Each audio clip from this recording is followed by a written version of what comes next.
Okay, good afternoon, everybody. Let me know how I'm sounding again. I'm still not sure about our audio today.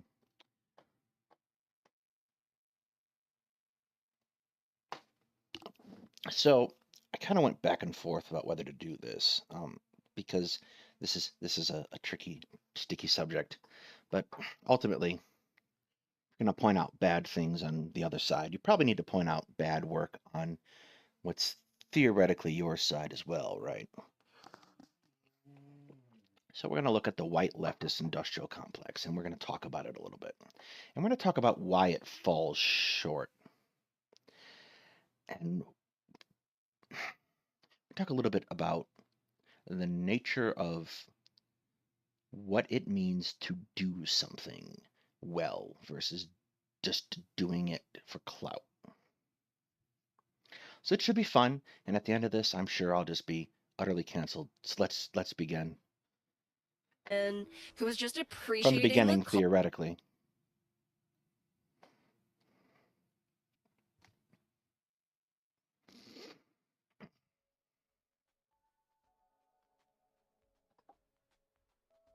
To some, the title of this video will be seen as hyperbolic. I and many other people of color and queer folks don't see it that way, due to our understanding of leftism with the intersectional lens. Leftism that isn't based in intersectionality is upholding white supremacy. It ignores the BIPOC contributions such as microaggression coined by Chester Pierce in 1970 to intersectionality from Kimberly William Crenshaw in 1989. So much of American How's it leftism going, is based Goodman? on the collective fight against systematic racism that Black, Indigenous, Latine, and others have been on the front lines of. Knowing who So almost immediately, my first issue comes up here is that intersectionality is not a single thing. There are different intersections. People have different interests and they have different things that they are, and all these things create different intersections. So there's not just intersectionality, there is many kinds of intersectionality.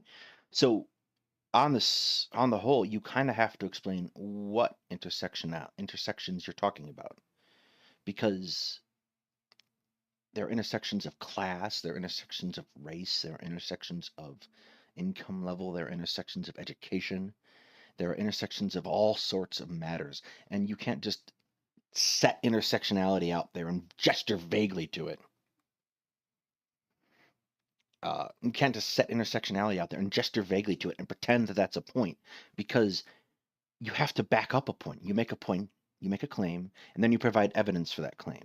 And really, at this point, the other thing that I noticed is we're name dropping a whole bunch of people, and we're name dropping concepts that they are talking about, but we're not explaining how this is relevant. We're not explaining what those concepts are. So unless you're conversant already with the material being stated, which you cannot guarantee that your viewers are going to necessarily be conversant with it, they don't know what you're talking about. So you're just sort of waving your arms vaguely in the air going intersectionality, and I can't do anything with that. I can't if I want to come to this and I want to say, how do I, as a person who is not a person of color or not a person who is LGBTQ, how do I understand better and do better? You can't do that from this, uh, because there's no instruction there. There's only condemnation. Angela Davis is, but not reading or applying her calls to be anti-racist is grifting at best. Before I go further, let's break down what the white leftist industrial complex looks like. The white leftist industrial complex consists of varying traits, behaviors, and dog whistles. Commonly, you'd see them feeling vindicated when pushing misinformation, attacking the very black and queer people that correct their colonizer approach, having an inflated ego when discussing BIPOC issues, focusing more on appearing to be correct than actually having a true understanding. So those are traits, but they're not traits that you're attributing to anyone, and they're not traits you're attributing to a situation. Like, this is a claim. This is what is the white industrial complex. And visually, I can say, well, those streamers that you just pointed to, are those the white industrial complex? Why are they included and other people not? How is this substantially different from the behavior you're about to exhibit in this video? What makes your use of it acceptable and mine? Uh, yes, exactly, Cal. It's not grifting at best. It's ignorance at best. And taking that stance and that attitude means that even if someone wants to come to you and say, how do I do better? They don't feel like they have an avenue to pursue. Blindly pushing right-wing narratives in terms like woke scold and identity politics. It's more common than not for them to lack tangible connections with the communities they state to advocate for, usually only surrounding. You cannot say that in any real sense about anyone because from on the other side of this camera, we do not know what each other is doing. We don't know what kind of connection people have in their communities. We don't know what people are, who they're talking to, what they're doing. We only know what we see. So there's not a totality. You aren't entitled to all of a streamer's life, and there's not a totality of what you can say that a streamer's doing. And again, talking about this in vagaries isn't getting to the heart of the issue, which is what this thing is, and can you substantiate it? Themselves with other white people, but some might have their token BIPOC that they weaponize against people of color. If I were to limit my description to a handful of words and phrases, I'd say arrogant, cognitive dissonance, insufficient contrition, argumentative, ruthless, and self-serving. I guess we're going to have a bad day with connection. No. That's just word association. That's not an argument. Lacking proper etiquette in BIPOC-led spaces. Wanting to be the loudest in the room. Surely in 2023, we should be able to expect so much more from our cis and white queer leftists. I and others are done entertaining their strawmans and moving forward spending our time on genuine leftist causes like combating Cop City, anti-trans bills, and the demonization of woke. I can keep this going all day, but let's get into this Please don't. Cassidy. Before I dive in, I need to define some terms and give some context for the foolishness. Yes, let me state right off the bat, the picture is wonderful, and I assume it's supposed to be Soulbunni, and the watercolors are very nice. I like those. However, this isn't an art stream. You'll hear. Woke school, genderqueer, and identity politics, shortened to IDPOL, are dog whistles that they enjoy weaponizing against marginalized people. Woke Identity politics is all politics. Like, there's no politics that are not based in preserving some kind of identity that people like hold dear. I think anyone who tries to separate identity politics from regular politics is at best kidding themselves. Everyone is engaging in politics to protect what they consider to be vital aspects of their identity. The validity of the term identity politics is to try to take and disenfranchise other people's political views, and that's not okay. But at the same time, you have to grapple with that particular term in an honest way. Just pretending that it's being weaponized against you is why is it being weaponized? Who is doing the weaponization? Claims require evidence. School being an offshoot of woke used disingenuously by right-wingers. Like Erykah Badu said, it's just another way to say black or thug, let alone woke being AAVE. Genderqueer is a word that has different meanings person to person, but the way I see it used is equivalent to a queer version of woke school. Lastly, IDPOL, or better known as identity politics, is the most mask-off racist term used by these flock. The civil rights movement is identity politics. Fighting for the right for gay marriage in 2015 is identity politics. The fight for Roe v. Wade is identity politics. Black trans people fighting to combat the disgusting reality of our high murder rate is identity politics. But so is everything else that's being done. Everything is identity politics. You cannot state that they're separate. Right-wingers arguing for Christian dominionism, identity politics. They want a particular identity advanced. So, incomplete argument. We don't have to be class reductionist to expect change that lacks the intersection of race, gender, and sexual orientation.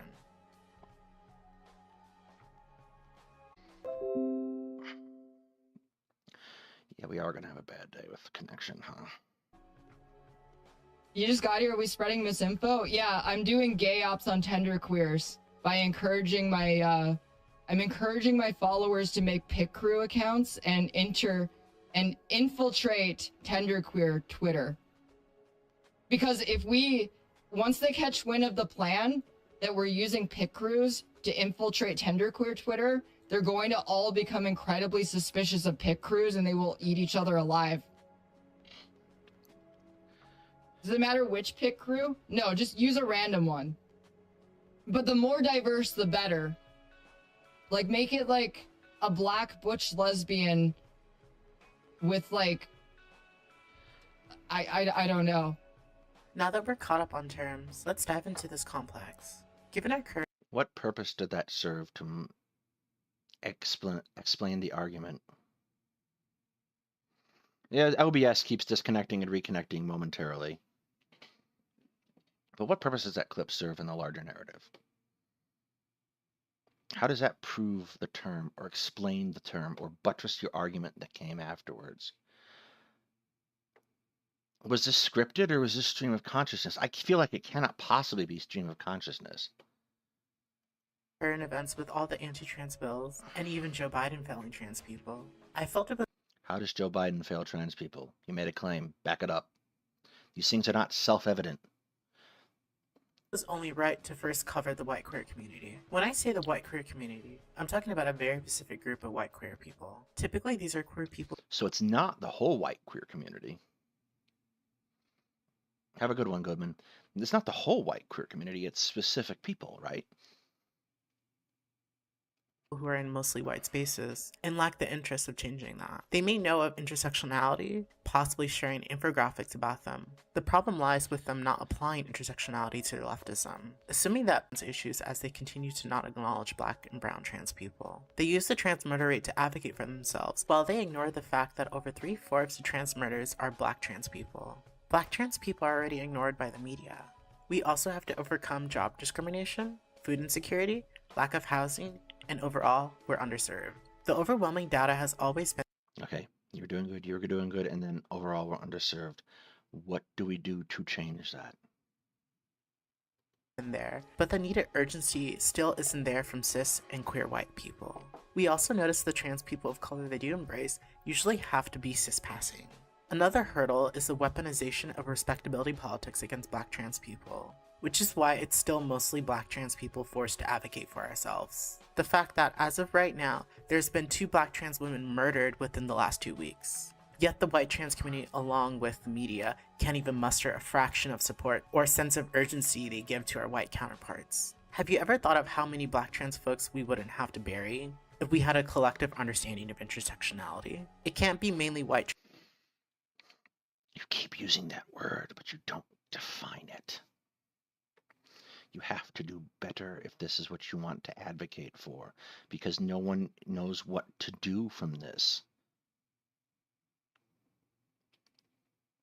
Like, what steps do you take? What intersections are we talking about? What steps do we take to address the problem? Yours is one of the voices we should be hearing about this from. But all we're doing right now is tearing other people down, which is not going to elevate you. Trans people being celebrated, embraced, financially supported, and having access to success. It shouldn't take 10 black trans activists to equal out to 1 white trans public figure. Y'all aren't doing enough to uplift and empower us as the numbers show. There's much more I can say. What numbers? You have said it takes 10 people to equal 1 of another. What numbers? Like, this is central stuff, like vital stuff. And now you kind of see why I compared this to What If Autist, because what If Autist will do is he'll make a claim and he won't provide any kind of information for it. So we just have to accept that the claim is true. And while I'm willing to entertain the notion of the claim, I have to know where to go to find it.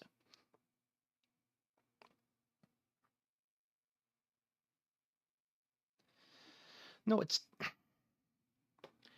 she has 5,000 subscribers. That's not an unsizable audience.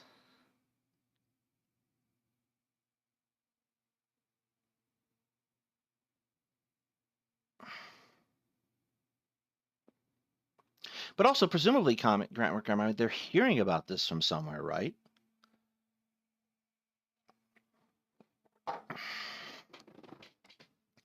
Like, there is a community of people who is passing along this information that is apparently not being shared in other spaces, which means that there is already a network in place to share this information.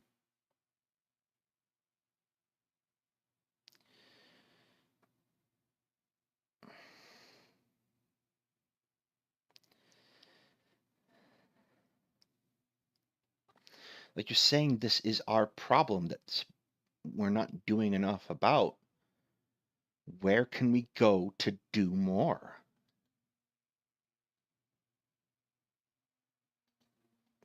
Because the second point I would make is, let's suppose we go back and we read all these authors that was listed in the first 5 minutes. Does that give me a route to do more? Not usually. Advocacy and philosophy are two different things. Okay, but I'll save that for a future video. Having the context we need, let's jump in. No, you have not provided the context. It needs to be in this video, because the claim is being made in this video.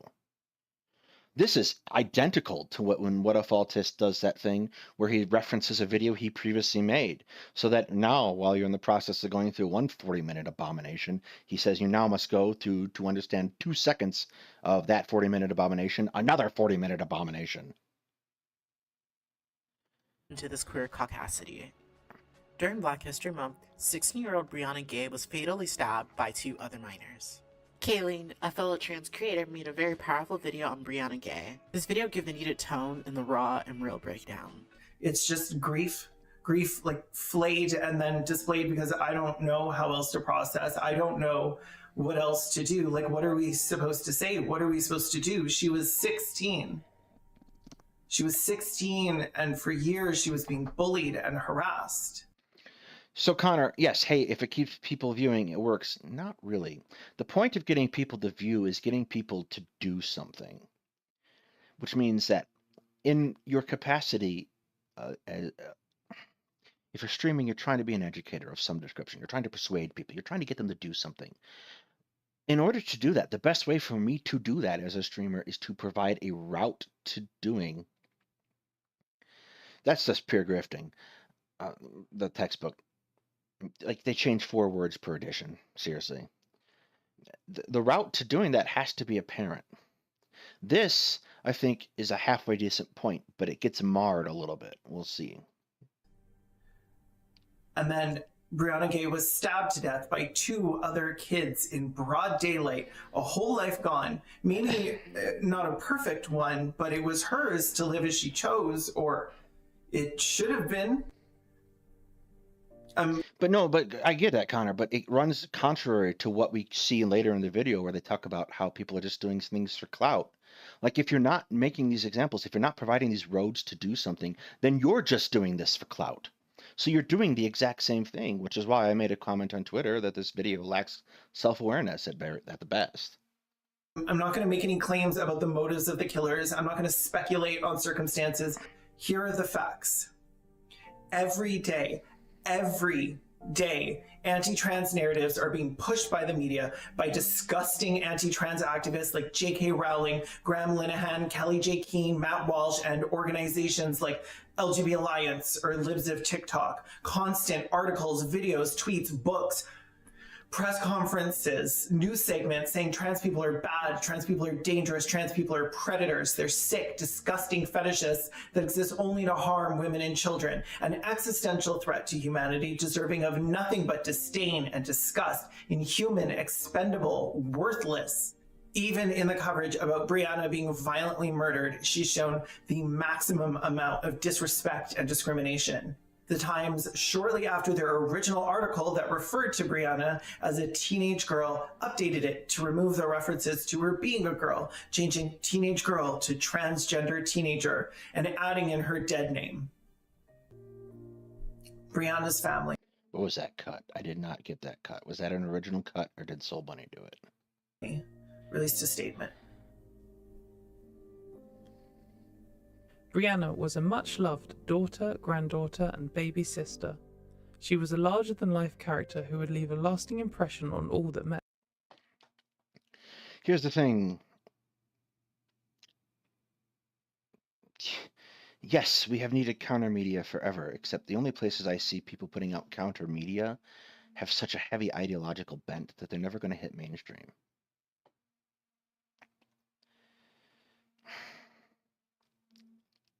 There's a newspaper in Chicago that's largely communist.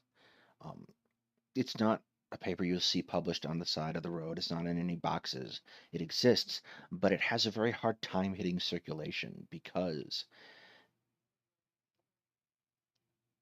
it is designed around exclusion. Met her. Brianna was beautiful, witty, and hilarious. Brianna was strong, fearless, and one of a kind. The loss of her young life has left a massive hole in our family, and we know that the teachers and her friends who were involved in her life will feel the same. Hashtag Say Your Name started trending due to mostly white queer people using it for Brianna Gay. This phrase / hashtag was created by and for Black women who are victims of police violence like Sandra Bland and Breonna Taylor. We requested them to use other hashtags like her Who is we? Because this becomes very, very important. name is Brianna. Black people that spoke up were being harassed, dogpiled, and called psyops by the racist white trans community. The harassment escalated when our trans comrade Jessie Jenner used her platform to speak up. Like the Avengers, racist white trans people came together to silence Jessie, who was merely showcasing her intersectionality.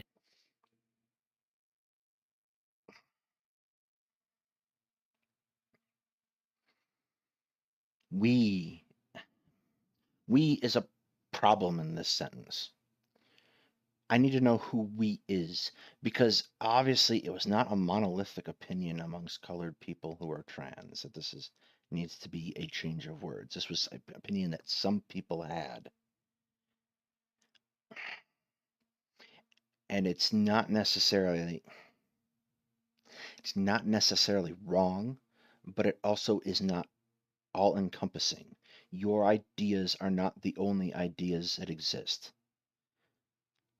And you should take ownership of your ideas, but a vague we to back it up. This goes along with the theme of this video not being very well argued. Well, I kind of expect, like, you kind of basically expect a line of her to explain that.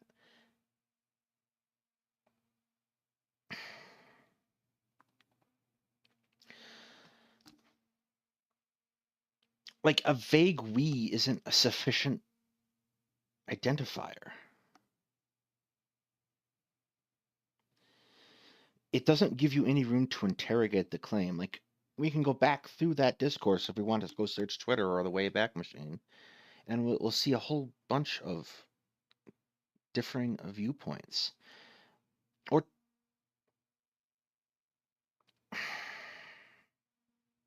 the flip side of that is the whole Destiny FD signifier and thing about donating money to the police is you're going to find a lot of people of color who broadly support law enforcement. Not everyone has the same opinions about those things. It's not universal. Because the material conditions they exist in, the intersections they exist in, suggest to them that trying to prevent crime is good.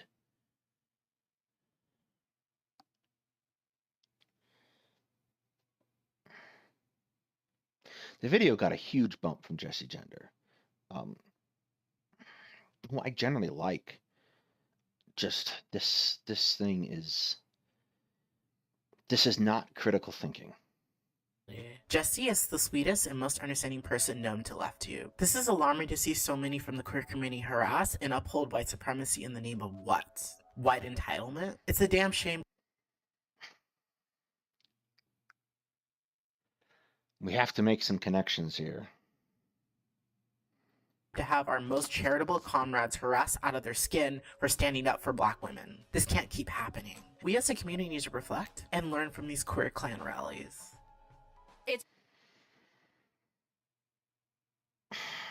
Who is doing the thing? How did they do the thing? What did they do? Evidence. Basically just using the aesthetics of a foreign culture such that you can present yourself as sort of like someone who's cultured and expert on a culture that you're like not a part of. It really does boil down to like... No, there's a lot of points in this video. There's 3 principal points in this video that was uncalled for. Queer clan rallies is one of them. The statement she makes about Vosh near the end, and then the slur directed towards the other Black creator that she doesn't agree with. This other part here.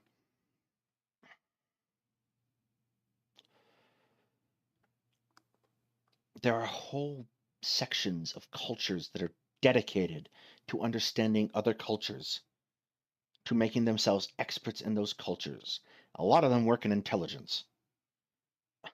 And this is going to get to a much broader point that I feel like you have to make is there's a huge problem with leftists not necessarily understanding the length and breadth of the world, and they think there are aspects of the extant world that they can ignore. And that things can be neatly divided. Like this entire interview is kind of disturbing, by the way. That things can be neatly divided. I have an avenue of which to learn about another culture. I can go and I can immerse myself in the language. I can go visit the country. I can get to know people in the country. And in doing this, you participate in that culture. And more to the point, there's no... This is the exact same way in which a person who is native to the culture participates in the culture, because you do not have an all-consuming knowledge of a culture just by being born into it. You have to experience it. You have a much more direct path to experiencing it. But it doesn't so neatly divide like that. Like there is a place for a definition of cultural appropriation, and it is someone who partakes in acting an expert in a culture without indulging in that culture, without taking part in it. But you have to demonstrate that that's what's happened. The like economics of it all, simply because it's like, you know, I'm going to talk about Ariana Grande because she's one of the biggest examples of someone who profits off of or otherwise gains social capital through the aesthetics of ethnic people. And when it came to like the...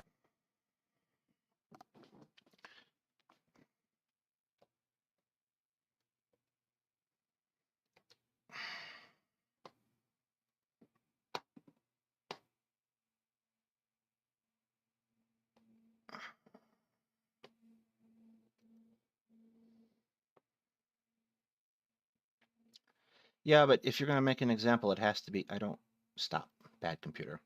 It has to be, why, this is a horribly written Wikipedia article, by the way.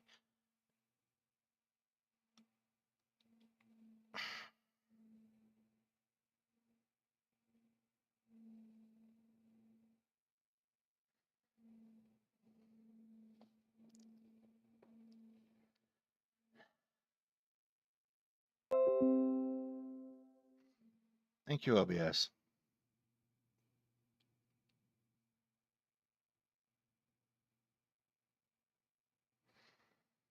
Italian American. So, okay.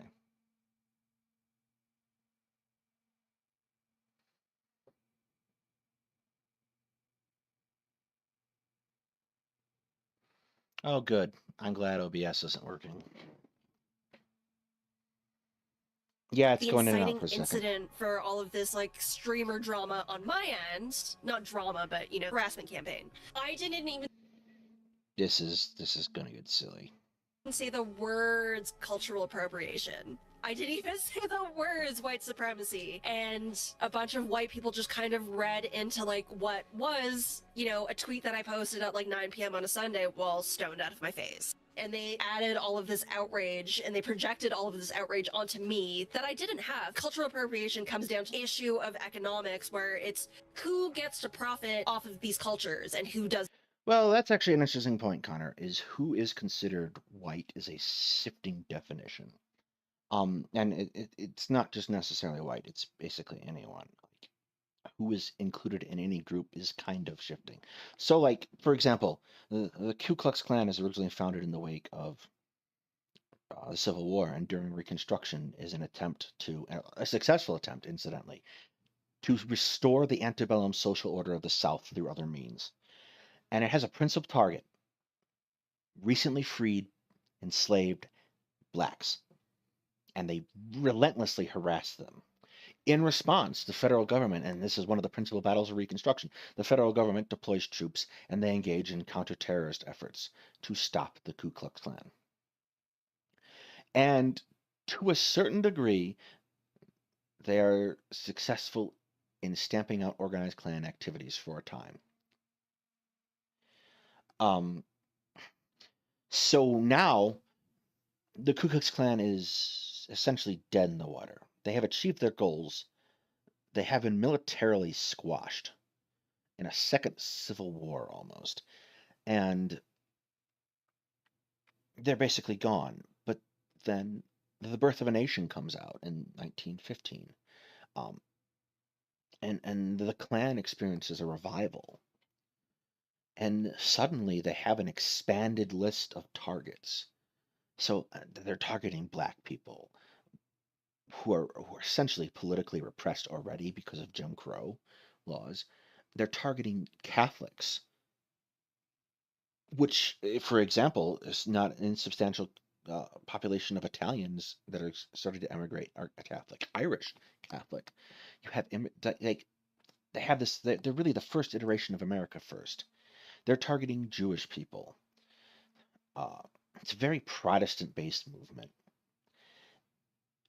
and it's kind of the truth of bigotry is that you can target bigotry in such a way, and you'll see that in this video too. You can choose who is included in a group at any one time and target them thusly. The Nazis, when they start implementing the Nuremberg laws, come up with a definition of Jewish that includes individuals who have converted away from Judaism, who are no longer, but who are Jewish by virtue of the fact of their ancestry alone. They get to decide and define inside those systems what a person is based on how they feel at the moment, which is why race as a category or ethnicity as a category is not necessarily useful in understanding culture. It's really good that timed itself for when I stopped. Does not. I'll start from like the very beginning. Back in August 2021, it was my nephew's birthday. We were in the second year of the pandemic. I was, you know, at my desk scrolling, and I was on urbanoutfitters.com. I saw this cookbook titled Dumplings and Noodles. It was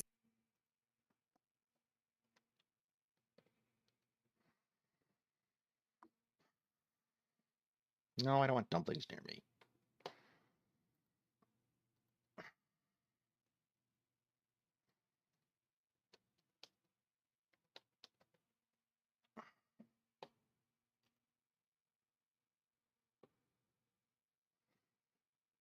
No, it's not related to the concept of race necessarily, but it's a fluid it's fluid, and people can have certain very broad inclusions of ethnicity that people inside the ethnicity don't take. For example, Greeks do not consider Macedonians Greek, although they are very culturally similar, very ethnically similar. Sicilians and Italians do not consider each other the same ethnicity, even though they're, again, very culturally and ethnically similar. Let's see who Pippa Middlehurst is, just out of curiosity.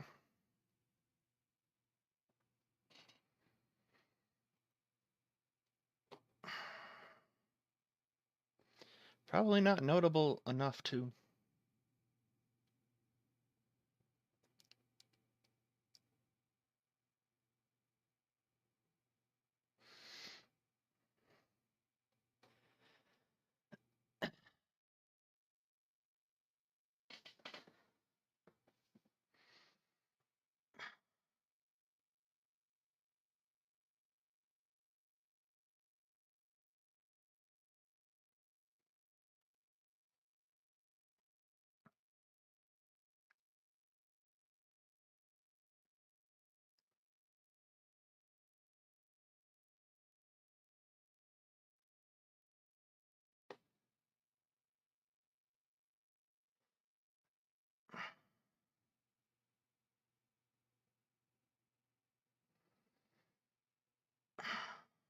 There's not a lot of autobiographical information about what she did prior to that.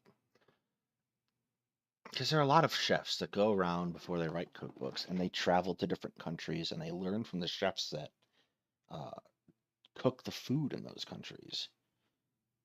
And they sample the culture and cuisine and then they put a spin on it, which is a pretty natural human action.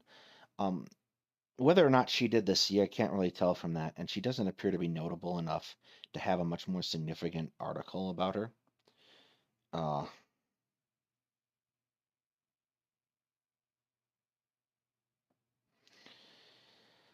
so it's really hard to figure out what she's done, and that's kind of central.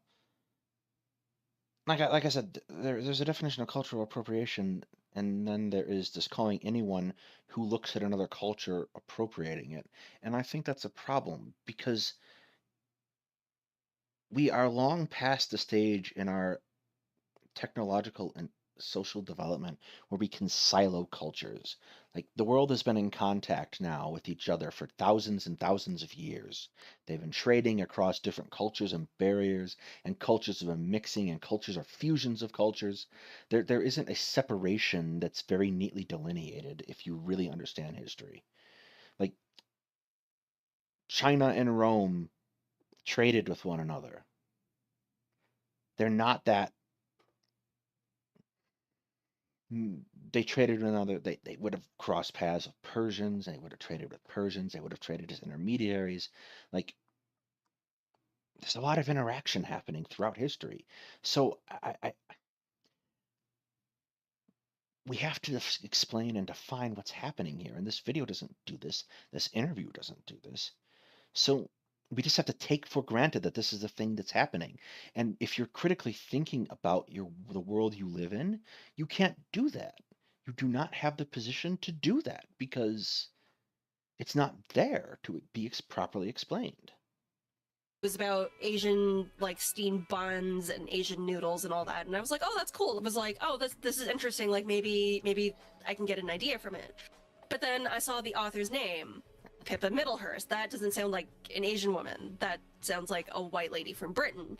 So in that context, I was just kind of like, not again. Like, why is this such a common... So your first mistake was not interrogating what Pippa Middlehurst's qualifications are. And then you can come to the conclusion that I just rapidly did, that we do not have enough information to proceed. Critical thinking. Occurrence where I'll try to look for something like about Asian food, and it's like these white people kind of like presenting their expertise. So me being me, like I just kind of took a screenshot and like a screenshot of the author and put it on my Twitter and kind of laughed at it. And then I went to bed and I had a bunch... Where's the tweet? The tweet is pretty vital context for what happens next. Bunch of emails, like more than usual, and then there was one I remember that said, you're just jealous of white women because they're sexy. And I looked, and But is that what everyone said? Again, we're not seeing what was actually said, so we cannot judge for ourselves. We simply have to take your word for it that that has happened. And every one of us has been through a situation in social media where they have encountered or been the subject of one of these events, and they have looked through the comments, and you'll find a lot of crappy comments of people who say nothing useful at all, and then you'll find a couple comments here and there that have valid points. So you are now highlighting the comments that are invalid as the only possible reactions that occurred. And that's almost certainly not what happened. Why would a white woman write a cookbook about dumplings and noodles? Had got a lot of traction, and there were a lot of racist comments in the replies. This wasn't my first time like waking up to find that I'd been harassed out of my skin. Had I known that my tweet had made it onto 4chan, I probably wouldn't have said anything. I just would have ignored it. Eventually, there were people like just camped out on my Twitter feed, like replying to anything I replied to, harassing like my mutuals and my followers. And I was like, what the hell is going on? In the quote tweets, there were, guys... Incidentally, you should have been able to figure out what was going on by this point. More to the point, how does this connect back to the leftist streaming space, because the leftist streaming space is not big in 4chan. Hey, Pippa. Guys who were talking about, like, bringing a storm, talking about white genocide. This very, like, Yes, all of those people are most assuredly not leftists. segregationist, like, basically neo-Nazi stuff, and that was super concerning. I logged off, and the next day I woke up to the author of the cookbook kind of trying to clap back at me for what I wrote about her. As the harassment kept escalating, I got more and more upset. I locked down my account for about a week. Like, the harassment was that bad. I was still getting emails, I was getting, like, comments, Facebook writers page, I was getting nasty DMs. Yes, but that cannot possibly be the whole story, because this is not how the internet works. The discourse reached, like, Jesse Single Twitter, it reached John Kay, it reached Barry Weiss. I was on the Daily Mail because I apparently said it's racist to eat noodles, which I obviously didn't. Russia Today covered the whole thing. The Babylon Bee covered it.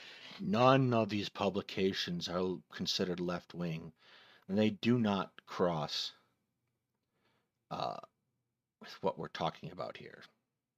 The who's who of the far right transphobe Twitter, obviously it reached the white streamer corner of Twitter, where Vosh had started circulating Here we go. this meme that said Pippa Middlehurst was actually an Asian adoptee, and that's why she was publishing this cookbook. These people had to make up lies to kind of paint this picture that I was just some racist Asian woman, saying that white people couldn't do this, white people can't do that. There was a lot of projection on me. There was a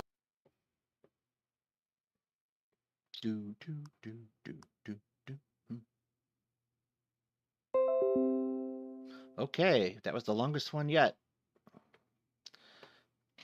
Oh, we're 40 minutes into this, 50 minutes into this stream, and only 13 minutes into the video. We're doing well today. that I did not say and did not care to elaborate on. It's very tough. You have an immediate problem if you are going to put yourself out there and you're not going to elaborate on your positions. Imagine if I went in and said, Ukraine is the worst country ever. No, I will not elaborate.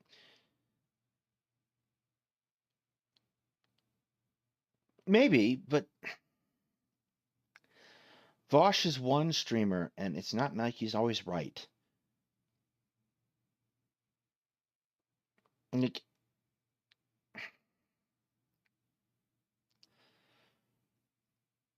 we're indicting a whole group of people with this video, and that's why they did the whole rapid fire thing in the beginning. What does, for example, Poppy and Xena have to do with this? What does Lonerbox have to do with this? Why are they included? Why is Merrick included?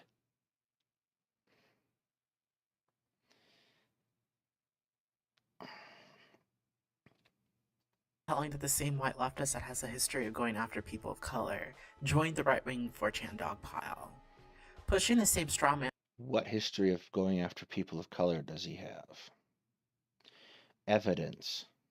And reaches, when Rosalind never said it was racist to make dumplings. It's the fact that they had to... No, they extrapolated that, but her unwillingness to explain what was going on meant that there was nothing that happened, and that everyone else who took part in this got to shape the discourse. I can't say what Hunter Avalon is. As my understanding is, he is a claimed to be reformed alt-writer. Lie on Rosalind to find a justification of the harassment going on. 4chan literally made her cookbook a #1 bestseller in Asian, which they absolutely would not have been able to do if they did not have something to stick it to. Like, if you're going to do a thing, you got to do the thing. You can't just drive by internet discourse. Like, maybe you have a valid point, and maybe Pippa has a valid point. We don't know. Pippa the author, not Pippa my viewer. We don't necessarily know. Yeah, and more to the point, it's really not hard to make something a bestseller on Amazon. And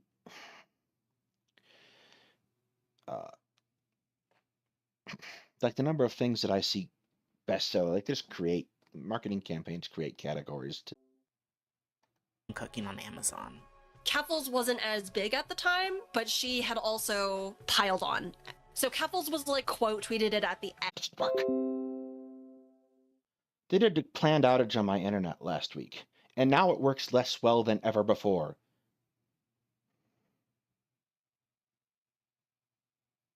But about a year later, when I saw that Keffels had This, by the way, is hilarious. All this harassment is horrible, and then a year later, then a whole year later, we turn around and we do it all over again. Why? Why would you do that to yourself? piled on to the original discourse, I was like, oh shit, like now I know, like I knew who she was by that point. And it was the first time I saw her tweet where she was just like, because noodles are tasty. I was just like, that's the whitest thing I've ever seen. Like, I can't believe. Why would you do this to yourself? You already determined that you did not want to engage. You already determined that you did not want to engage with the issue the first time. And then you turn around and engage with the issue again in the exact same manner, and the exact same thing happens to you, and then you feel upset about it. Believe this like purported white leftist who like ratios transphobes or whatever also added on to this like 4chan harassment campaign of me. Like that's rich. So like I took a screenshot of it and I posted it simply with like the caption, quite interesting. That was not nearly as clever as you think it was.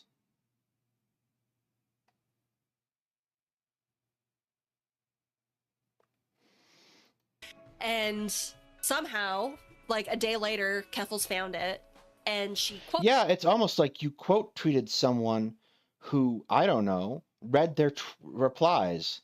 Like, people know when you talk about them on Twitter. It's not like it was hidden away.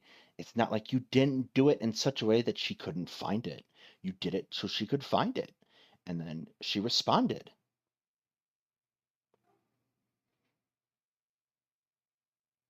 No, Kefalsmine wasn't clever. But you've let the whole thing go for a year. Like, it's really hard for Twitter to be able to consistently, like,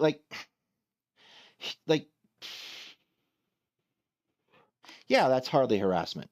And more to the point, like, Twitter is really hard at any point in time that I've ever used Twitter, and I've used it since 2007, to reach back and find things that are old. Like, you don't usually do that unless someone has brought it up again. And Twitter kind of throws stuff by the wayside. So I have a really hard time believing that you just happen to notice it after a year. More or less, you would, in order to do that on all of my old tweets on my personal account, I'd have to go looking.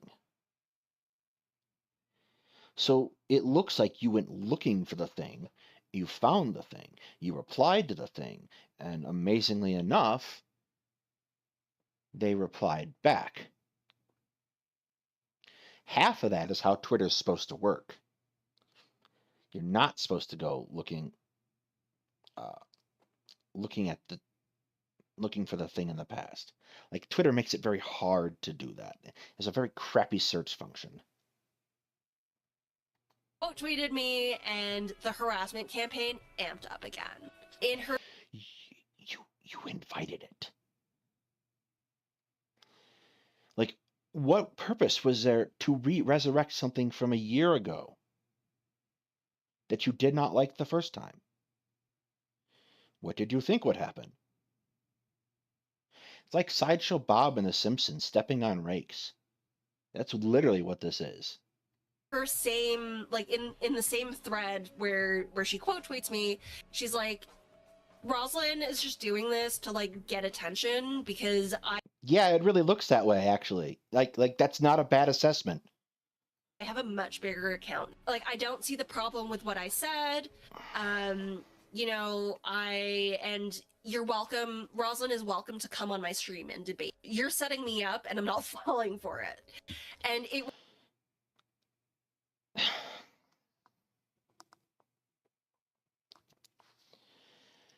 You set Keffels up. That's what happened here. You set Keffels up to look like a racist. Like, this is absurd. This is absurd. Like, this is Darvo shit.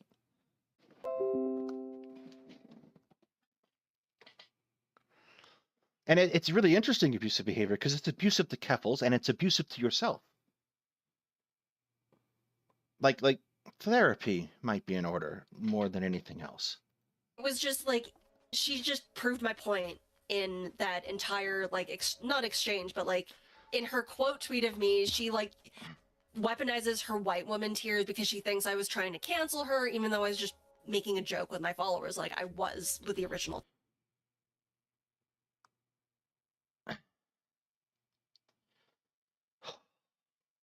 This part alone makes this video hard to watch. Like, this is some impressive post hoc justification for your actions. It doesn't fly, but it's impressive. Tweet. I was harassed. Like, I had COVID that weekend, and I was just trying to get over COVID. But instead I had to deal with the mass harassment that she sent my way because she was the one who needed engagement. She Oh, what is this? The consequences of my actions. was the one who needed to basically start this drama that I wasn't even intending to start. Like, I'm showing my followers, like, look at how could you? Okay. There's a really neat trick you can do with Twitter. You can take a screenshot of the tweet and you can put a picture of the screenshot of the tweet in your tweet and you can make the point you're going to make and it will not tag the person to whom you have taken the screenshot of the tweet of. And at this point, that means that the person you have taken the screenshot of the tweet of will not know that you have made the tweet unless they look for it. There are 1,000 ways that you could have done this and not had the outcome that you have to know from operating on Twitter from any length of time is going to happen. Like, you have to know when you quote tweet someone, they know it because Twitter sends notifications.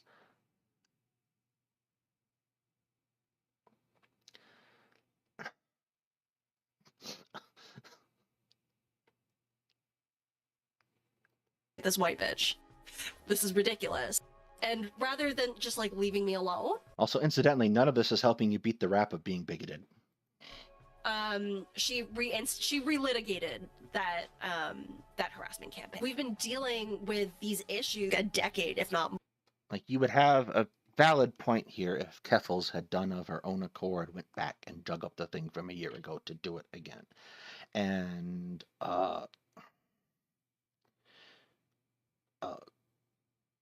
by that context, that would be a valid point here.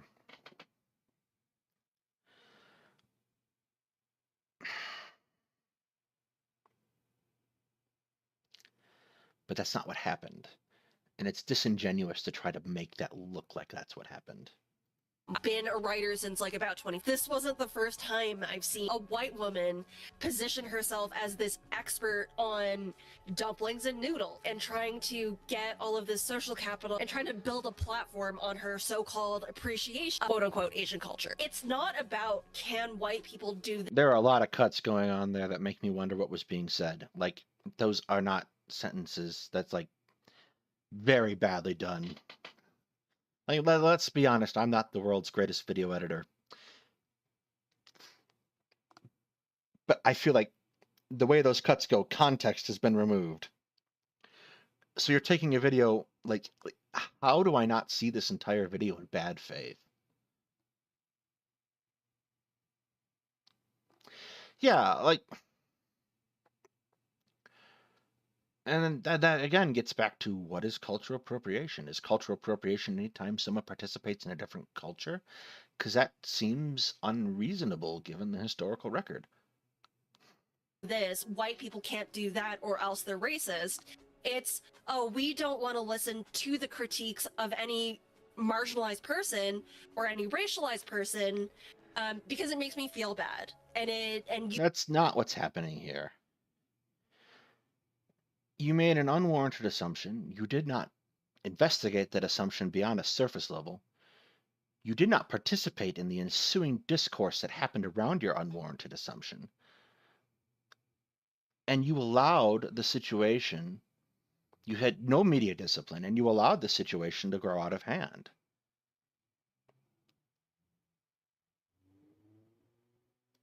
you guys are questioning my moral integrity, and I don't like that. And I'm going to use all of the power that I have to silence.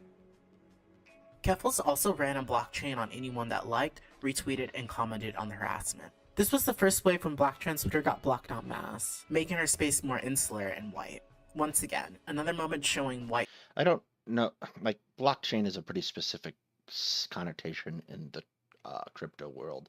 I'm not sure that's, like, mass blocking is a... Right in the middle of my sentence. Thank you. White queers upholding white supremacy and refusing to apply an intersectional lens. Roslyn was spot on when she said it's easier for white people to identify. It's a mass block. It's a mass block. Keffel's probably mass blocked people who harassed her. But again, we are not provided with any kind of receipts, so we don't know what happened. We just simply have to take the word of the author for it. Which, given the fact that they have not provided any other receipts, we really don't have any kind of thing to base their credibility off of. It's what if autist disease. Which brings me to a point. Obviously, what if autist is awful. He's a little right-wing troglodyte who just to stop making content.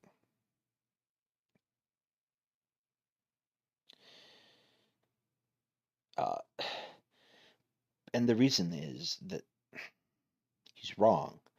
But the other reason is that he's wrong and he assumes it's self-evident and that to disagree with him is to disagree with reality. And that's really what this video is getting at. To disagree with me is to disagree with reality. And there's a really neat rhetorical trick that happens here later, and I'll point it out when we get there, because at this rate, we're never going to get there. With a white woman making an Asian cookbook, then people of color. Like, the reason I love your idea about doing this video is because it's a group effort. Because it illustrates, like, that pattern of... This certainly does seem like a group project. What these white leftist streamers... We still haven't provided any evidence to contextualize the air quotes. ...do.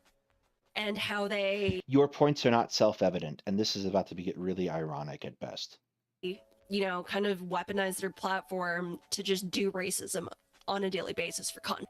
And it's like, if you, like, especially with the white queers, it's really frustrating because white supremacy and queerphobia, transphobia especially, like, it's all, like, intertwined, and they don't understand this. So I have a fundamental problem with this assertion. Bigotry existed outside of the concept of white supremacy. It is an outpouring of systemic racism and scientific racism that became popular in the 17 and 1800s. These things have roots that run much deeper than just white supremacy. White supremacy has become the dominant mode of expression, but it is not the only mode of expression.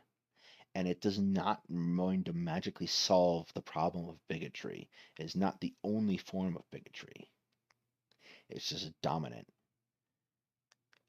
And it's an intersectional thing, again, because you have people who embrace white supremacy but don't embrace class, or they embrace it on the basis of class. And there are a whole bunch of different lenses to combine to view it in. And it's kind of why. So when I started this and I started talking to Hetman about starting the channel, I had a particular vision in mind. And this vision was based around the concept of critical race theory that started getting pushed, and how critical race theory was being taught to 2-year-olds and crap like that. And I sort of sat there looking at it, and it perplexed me. And I realized what I wanted to do, I wasn't talented enough to do. What I wanted to do was create 12 to 13-minute little sections, not dissimilar to something like Crash Course, but because Crash Course history is almost always based on AP courses, with the exception of the Black History one, which is really good and you should watch it. I'm gonna go link that actually. Doo-doo-doo.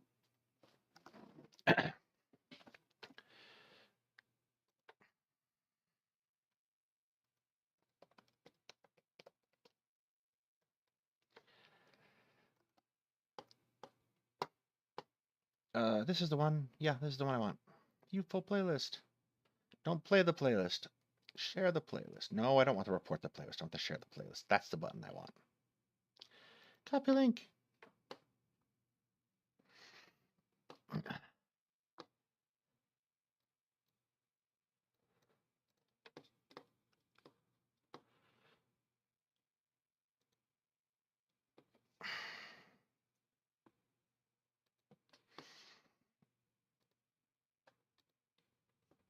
This is a really well done bit. Go watch it. It's excellent. It's a very good introduction to a lot of things that aren't typically talked about.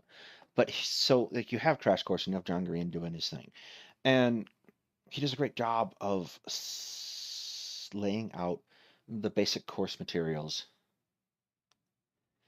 for AP classes.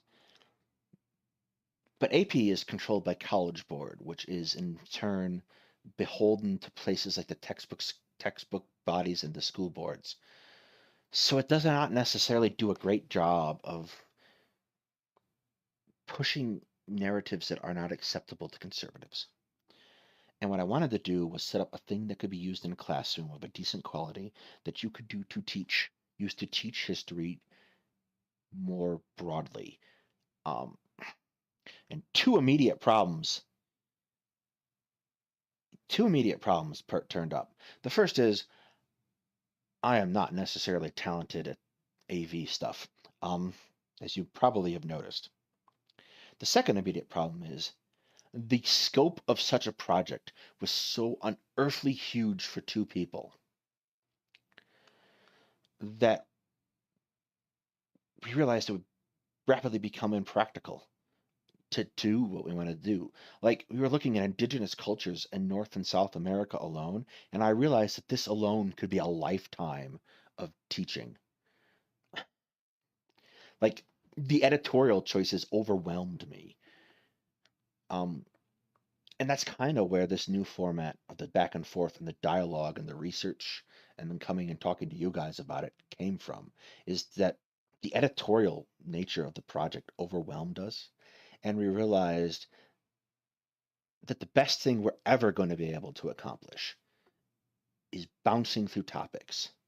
We cannot do justice to the topic properly, so we have to try our best in the wake of being perfect, in the wake of not being able to be perfect.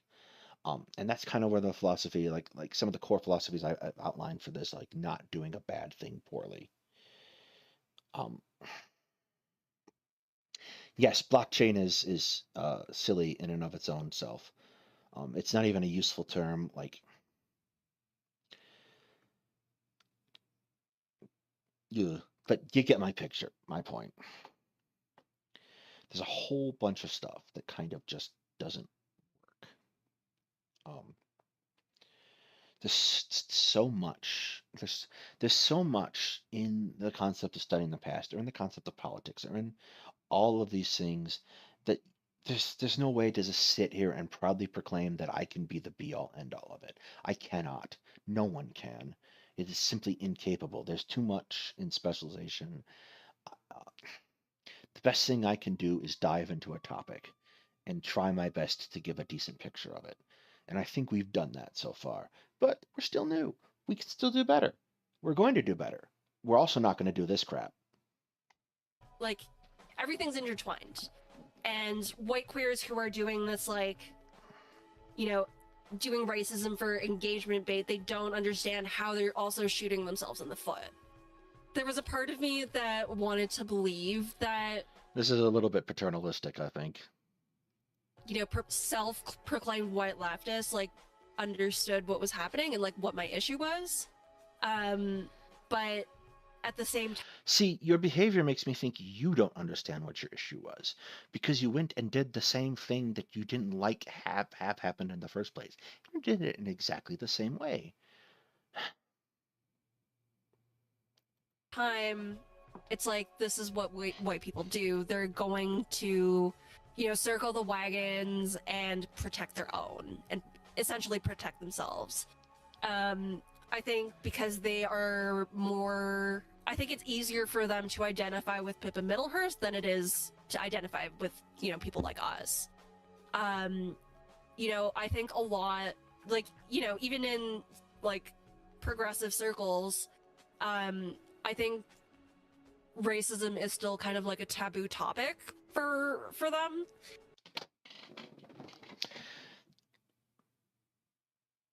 Yes, that is definitely the thing I was going to mention, Cal. It does imply malice instead of ignorance. Here's the thing. I'm going to talk about from my perspective, because that's really what I can do. We don't talk about racism for people like me properly. We illustrate racism as an individualized action. You say a slur and it's racist. You act in a racist manner. And that's how it was presented to me as a kid. Like, this is a set of actions to avoid in order not to offend. But people are also talking about racism as a system. And racism is a concrete set of goals and systems designed to oppress a population or several populations, especially in the case of the United States, where we do have a number of competing systems of racism, or maybe better to describe them as interlocked. The best example I can think of in terms of understanding racism as a system is interstates. The Dan Ryan Expressway in Chicago runs through the southwest suburbs, or the south suburbs, from the southwest suburbs into the city. And it cuts a huge canyon in the middle of the south side neighborhoods of Chicago. And this is a massive multi-lane expressway. And in the middle of that expressway, there sits the Red Line elevated track.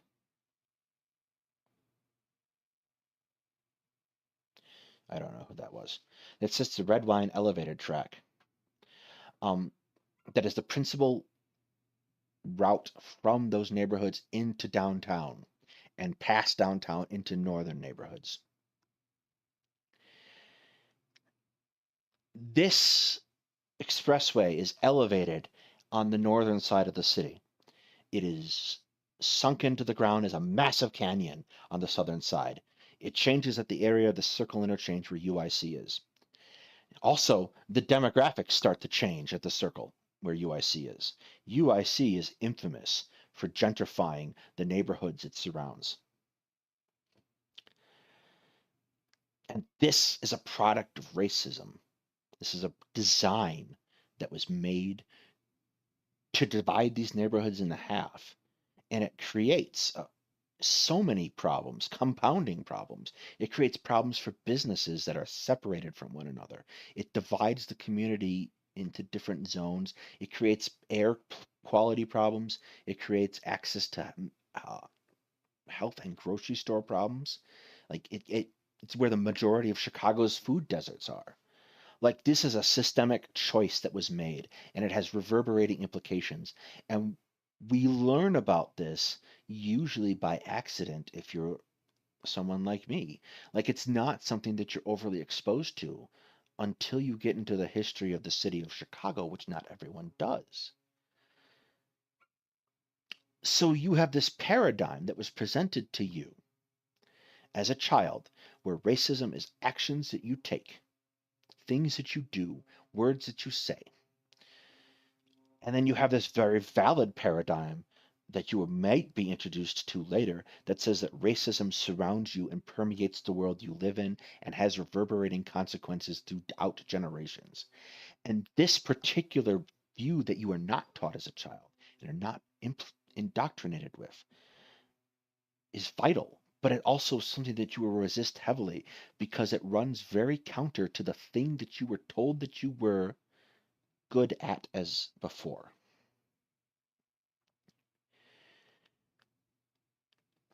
You're correct to point out that racism is a system. You're correct to point out that people don't necessarily know or fully understand how those things work. But this isn't how we get people to see that, because you have put them in a position where they're not going to listen to you.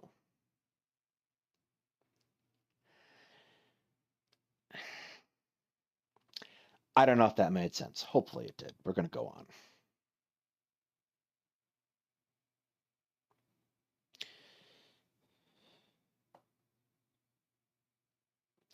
Well, it's not so much a single definition of a word, is it that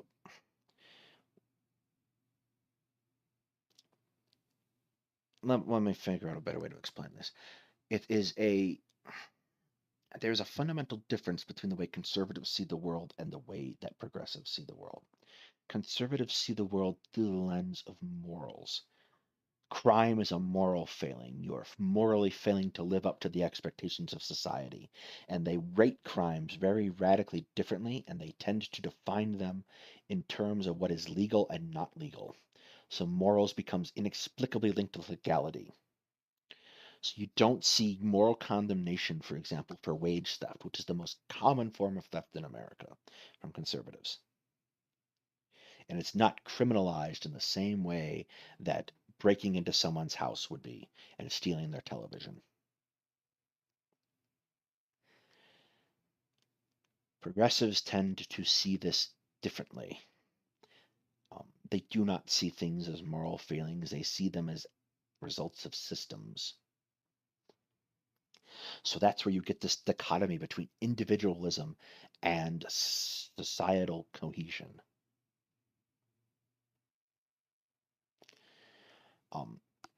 And obviously, we are not nearly as individualistic as conservatives would seem to suggest.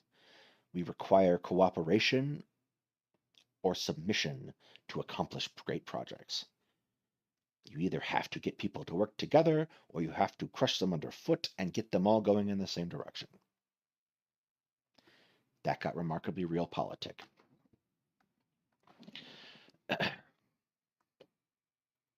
And they're very much like head in the sand, like racism ended in the 90s kind of thing. I know very few people who actually think that. And more to the point, the person you refer to for the rest of this video is Vosh, and Vosh very clearly does not think that. Disappointing that despite everything that happened, like with the George Floyd protest, everything that happened with like hashtag Stop Asian Hate, like they still... And to be clear, I do not think that the submission route is the best route to go down. It requires a remarkably callous person to think that is a good idea.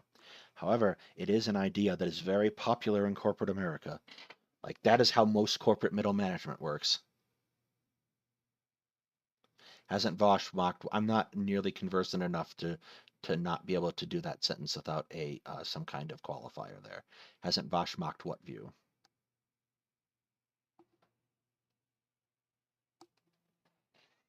Like, there's a lot of Vosh lore.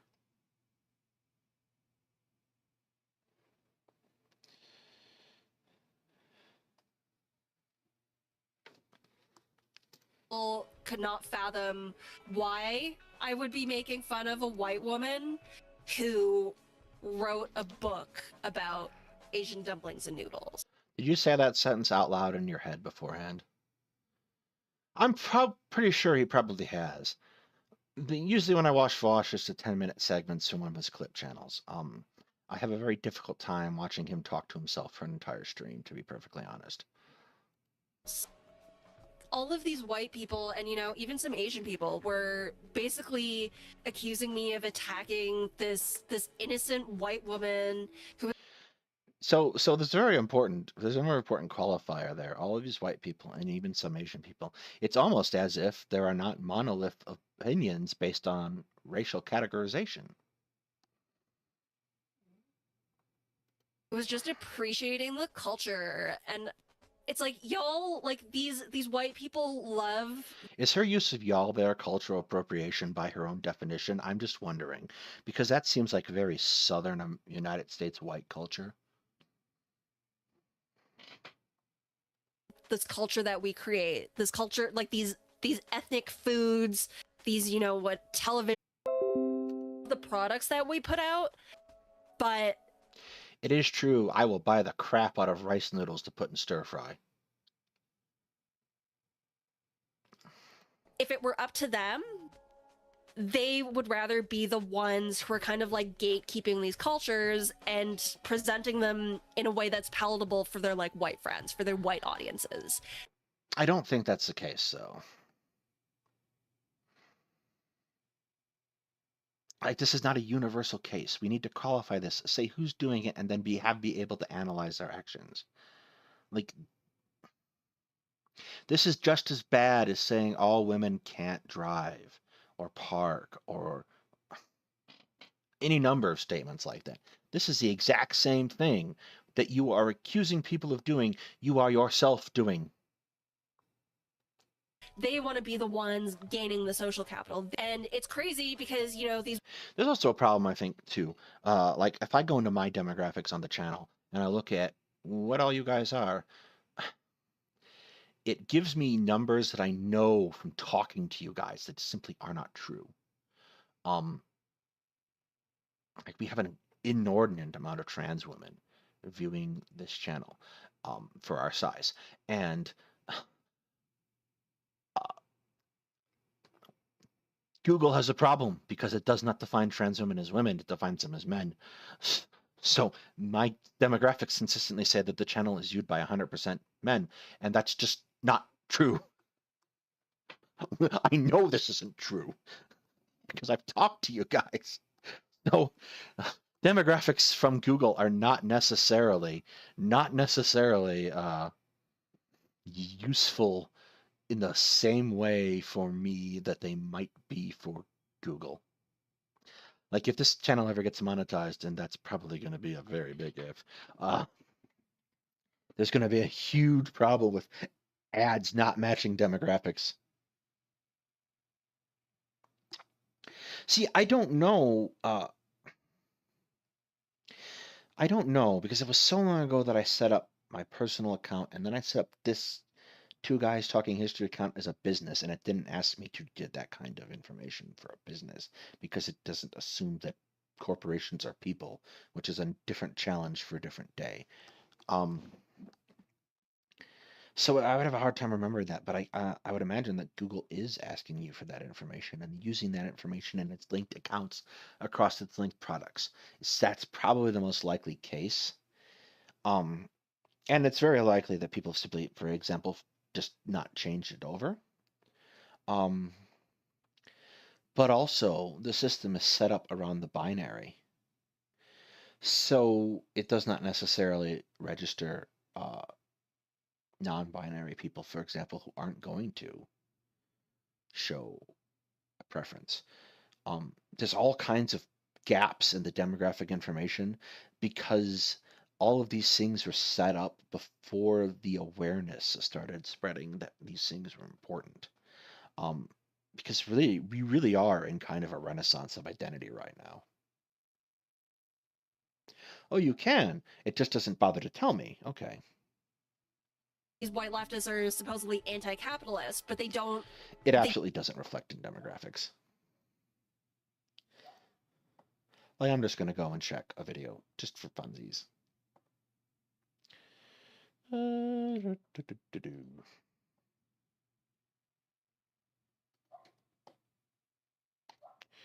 YouTube Creator Studio.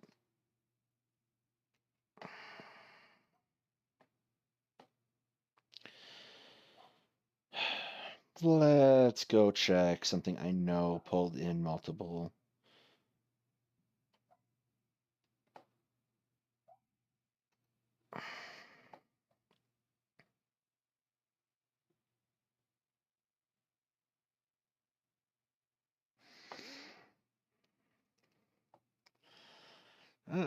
Audience.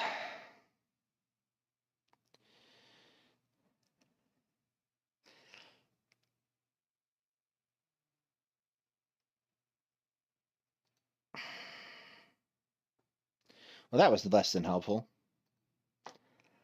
Let's try something else. Videos.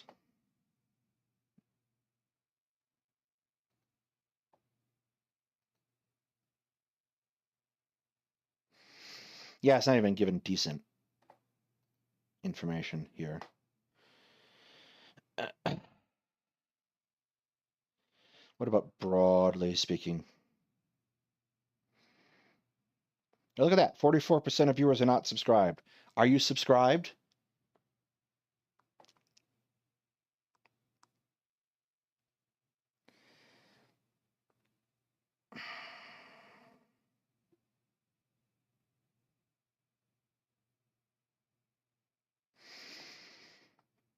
Yeah, that's another great factor of YouTube is the only videos that get major traction when you trash other people, which will probably make this very popular. They don't and they can't see the issue that I was like kind of pointing out with my very unserious tweet. At the end of the Here's the problem with pointing out that people cannot see the issue if you refuse to explain yourself. Your points are not self-evident. You must back them up with evidence. If you make a thing and then people don't understand what you're saying, you must elaborate. day, it is a very like ego-based reaction for them to be like, oh, so white people can't cook noodles. It's also a very ego-based reaction to pretend that you do not have to elaborate and that your points are self-evident. They're so quick to this like knee-jerk reaction, this like defensive reaction. It speaks volumes about their own principles and morals, where it's more important for them to, get their jokes in. It's more important for them to This statement is so tinged with irony that it just makes me hurt inside. defend their right to be Asian food enjoyers or Asian food appreciators or whatever. I think what bothers me the most is that this one, or maybe two if they're disabled, this like one marginalization means that they're like completely infallible to any critique.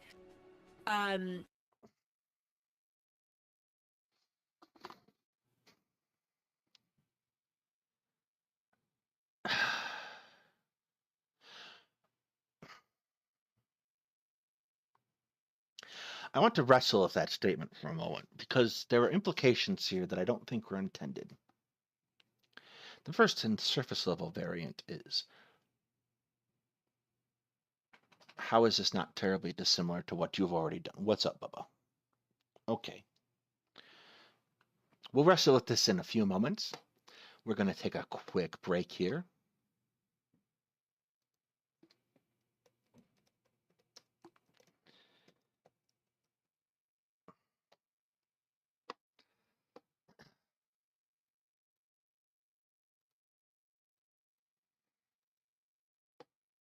Cards. Doo-doo-doo.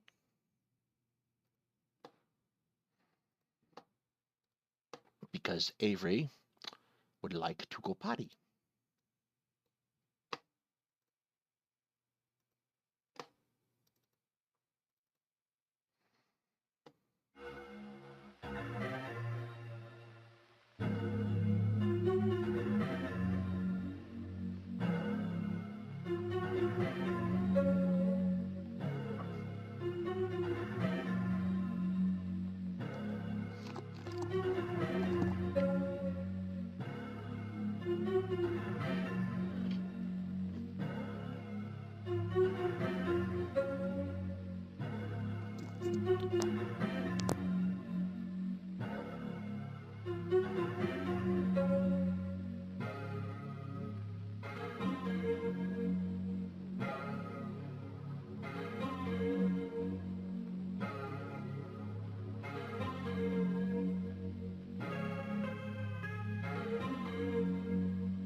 Okay, we are back. And Avery is happy again. When you get back, Daedalus, you seem like the person who plays D&D. I will be playing in my first D&D campaign starting Wednesday, so I'm not able to answer your question properly yet. Get back to me in 3 months. It means they think only white people can be queer. Just need to check. It's going to be a damn offensive over in, I don't know if she intends on streaming this or not. I'll have to ask her. Probably not. I can't imagine. Doing a halfling barbarian because it's completely nonsensical, by the way. Only white people can be disabled. Like, I don't feel like that's what people are saying.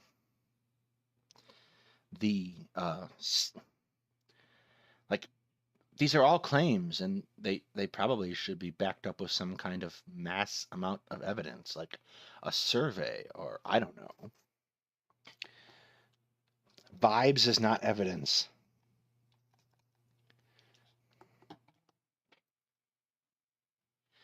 We don't know who thinks this. I've seen so much of that on Twitter where it's like, how can I be racist? I'm literally queer.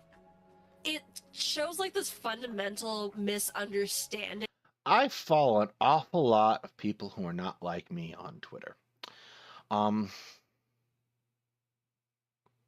don't see this happening.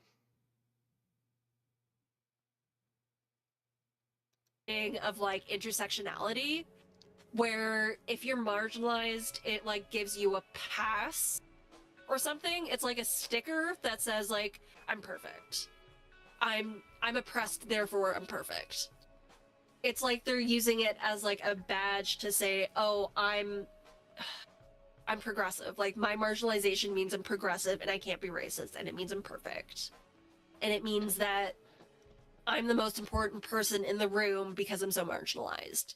And like that, again, like it's like this white need, like this need to be the one voice in the room, or to be the voice in the room, or to be the most right. It fails to account for, you know, racialized people who are also queer, who are also disabled, who are otherwise marginalized in different ways. And a lot of it is like, so much of it feels like they're just trying to avoid any opportunity to do any self-reflection. If you understand that you're marginalized by your queerness, by your disability, you understand, like you have to understand that all of these oppressive systems are rooted in white supremacy. And if you're not willing to reckon with white supremacy, you're not actually for liberation. What you're for is assimilating into the power structure that keeps racialized people at the bottom. The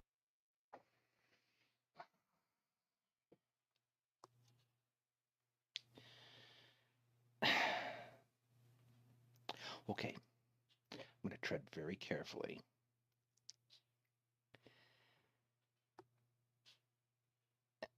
This is, again, a claim.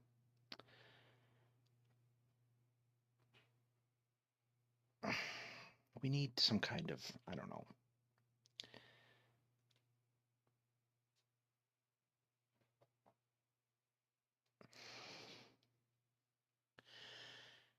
The argument here is that an intersection is being ignored in favor of another intersection, and that people are advancing their interests over other interests, is really what we're getting at. The dichotomy of what she's presenting is asking us to choose.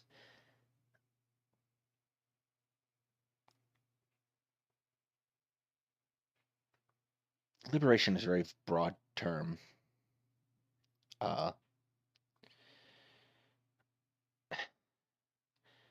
You're not even going to find universality amongst leftists of what a post-capitalist society looks like. You have anarchists, you have statists, you have socialists. You have all kinds of different things.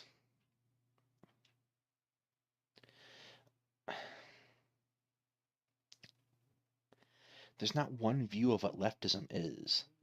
And trying to corner yourself as the authority on what leftism is, and then turn around and suggest that other people are not being serious and have main character syndrome and not understand that anyone reviewing this conversation with any kind of critical thought involved in it is going to go, wait, isn't that exactly what you're doing? Is absurd. Like,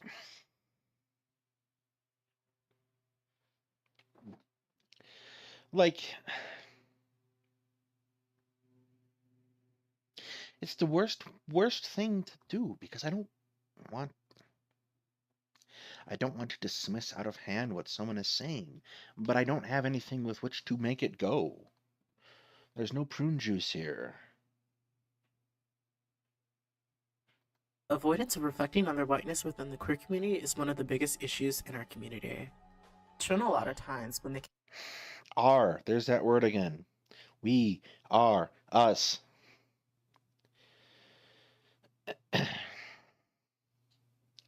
You are now claiming multiple intersections of community.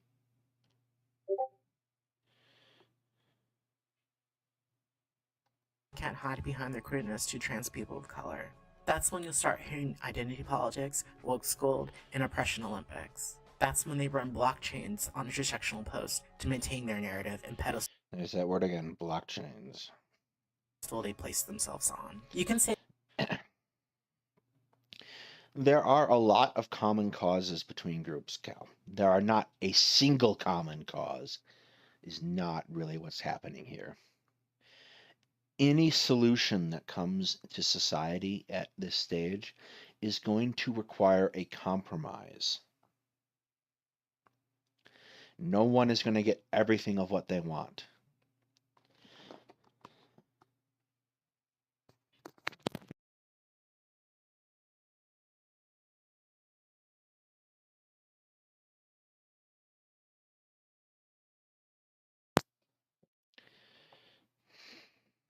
a lot of white queers have a bad case of main character syndrome. While we're still here discussing the white queer community, I felt it was proper to end it off discussing this clip that I consider bad white queer literacy. Yeah, the Hassan raid for a charity stream makes it like earn so much more money too. No, you're It's such fine. a valuable gift. Oh yeah, no, it was great. It sucks, like, the response to the charity stream was actually, like, very negative, which was crazy to me. There was a lot of trans people who were trying to turn it into, like, into a bad thing, which was, like... For what? They were trying to say that it was entirely performative and I should have raised money to directly put into the PayPal accounts of Black trans women. I'm not joking, like, this was an actual thing I mean, people were mad about. If you did go down that road, I can see a lot of people getting really mad and being like, well, are you accountable? Do you have the receipts? Did every single person get, like, how much money? How did you decide who gets it and who doesn't? Not to mention, like, if you want to use Tiltify, I think is the name of it, for raising money. Yeah, it's like I didn't have access to the money, and also if I raised $200,000 on my own, I would not only have to pay taxes, but I feel like Oh, yeah. they would be even more mad if I was like, hello, white trans woman here. It is time for me to decide which Black trans women are worthy of this money I raised on your behalf. I am a savior of the Black trans community. No, they would hate me for that. They wouldn't like that. They don't want that.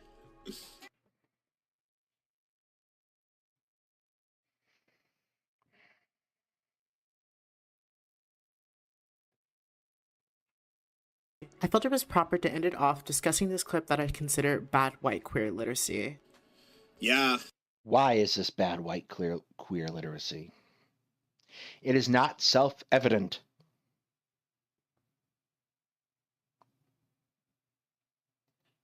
$200,000 on my own, and I would not only have to pay tax trans women here I raised on your for that. They wouldn't like that. In reality, Black trans women that are being murdered at staggering rates don't give a damn what some random white person on Twitter is saying. We lack funding and support, period. Many of us either don't have Twitter, let alone enough reach to be heard. This clip also showed me that Keffels isn't in community with Black trans folks, displaying how she cares more about how she appears than How? More to the point, she's making a point here. If I did this thing, I would be perceived as X. Is she incorrect? How is this? You're not making the explanation. You're not telling me why the thing is. You're just telling me that you don't like the thing. Which is fine. You can not like the thing. But if I'm to not like the thing, which is what you plainly want me to do, because that's how you've structured the video, I have to know why. I demand more in my life than your simple insistence. Helping BIPOC trans people she states to be the CEO of. She didn't state to be the CEO. Like, that's a deliberate misrepresentation of what she did. She posed that as a hypothetical. Like, if I did this, then I would be seen as this. Is not the same thing as saying that I did this. Like, that is outright lying. White leftists are not our allies. They are not our accomplices. They are not for liberation. They are for their own profit, and I'm not sure you understand what any of those words mean at this point. for building their own social capital and positioning themselves as the experts, as the they're like this whole thing has just made me realize that like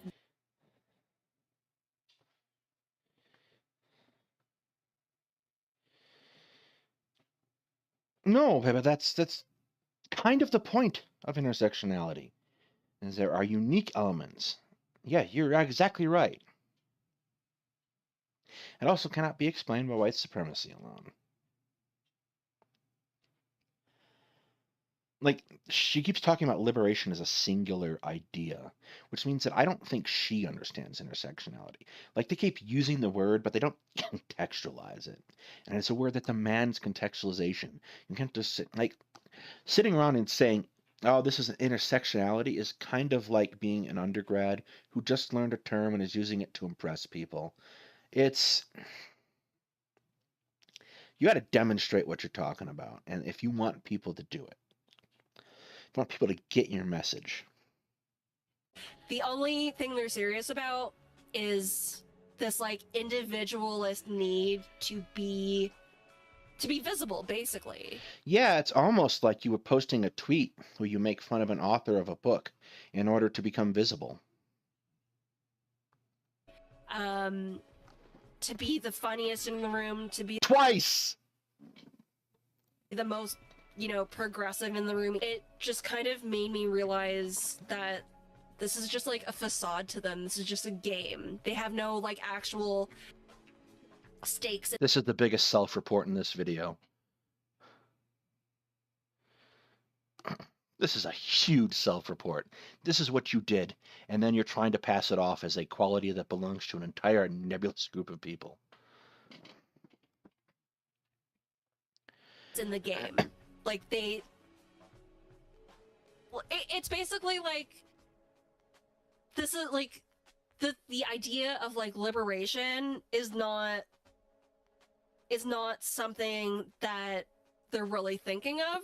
They're basically just treating this like as a sport or something like that. If you're the one talking about liberation instead of different liberations and not talking about intersections and just talking about intersectionality, I think you're the one treating it as a sport. Once their feelings are hurt, like in like once they get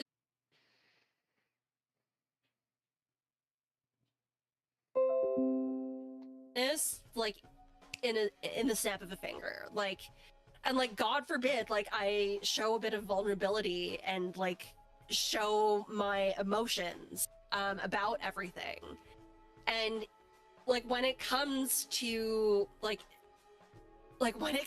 women of color like pointing out anything that's wrong with the world, we're always angry, we're always like hysterical, we're always like irrational, and especially when it comes to like making fun of white women, like it's like we've committed this like this cardinal sin. Like don't make fun of white women. Like That's not what people are trying to tell you here.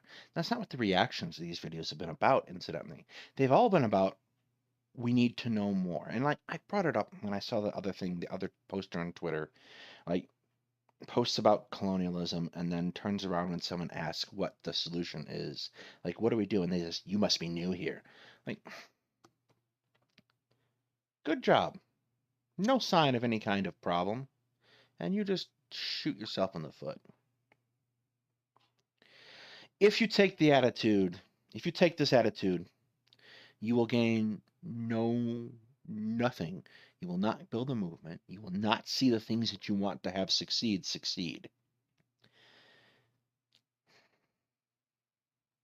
You're gonna make us look bad, and it's like I don't care.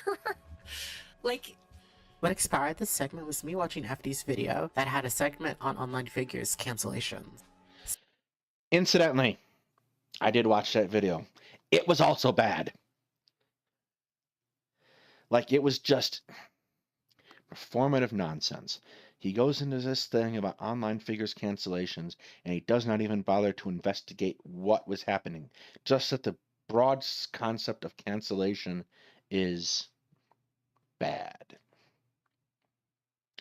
And of course, most of those creators are still creating. Just a thought. See Merrick go into depth about why she was previously cancelled while completely leaving out the biggest one.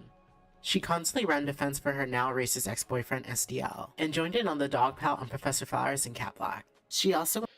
Incidentally, I watched Professor Flowers and Vosh video too, before I did this. There's nothing defensible in what Professor Flowers did. It's also inspired me to go and ask around, and I don't know how soon this is going to come through, is for an actual land back activist who will talk to me about it. Like what land back actually is, because it ain't that. went after me for my first video essay that included her ex's racist statements. My video also breaks down her weak 13-15 arguments, so she ignores that arrests aren't convictions. She played up the white tears and expected me to delete my first video. At this time, I was a nobody with only 500 subs. What does... You need to provide receipts of all of these things. I cannot take these claims as self-evident.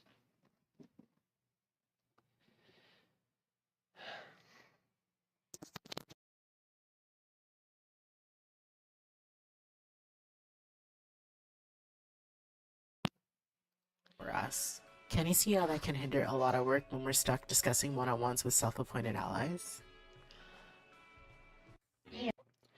If you are doing the thing and you want people to do a thing with you, you must tell them what you want them to do.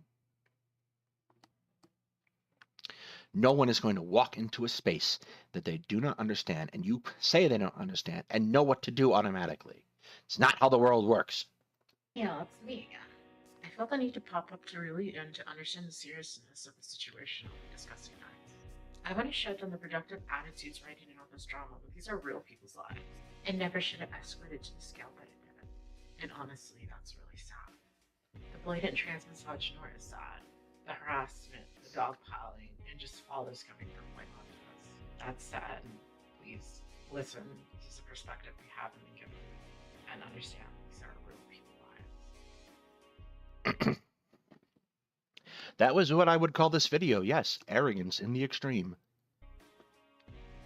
It's white people making these spaces unsafe for us. And that's not us being insular. It's them refusing to learn or understand or otherwise like meaningfully engage with any anti-racist theory or any anti-racist like praxis. Racism is very serious and it can be extreme. White people should treat it seriously, but they have this like stereotypical idea of racism that for them, it's like a very high bar to meet, you know? They don't see that calling any black leftist a psyop. They don't understand why that's problematic because they only see the Klan hoods as a valid form of racism. They're not dealing with like the root cause of these oppressions. And it's kind of like why we keep going in this like endless actually at the root of everything. It's at the root of misogyny. It's at the root of queerphobia. It's at the root of transphobia. It's at the root of ableism. Sometimes it feels like white people are just like being dense on purpose. It's like their God-given right to be dense and to keep us trapped Like a noodle. in this cycle of explaining to white people that white supremacy is at the root of everything. Like the white air. She doesn't know what she's talking about at this point. She's talking about things and it's all white people.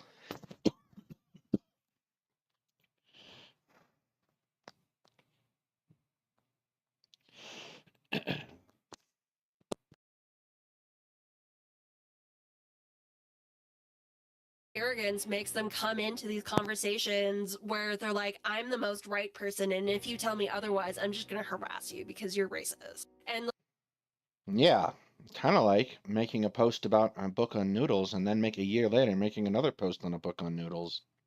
Self-report.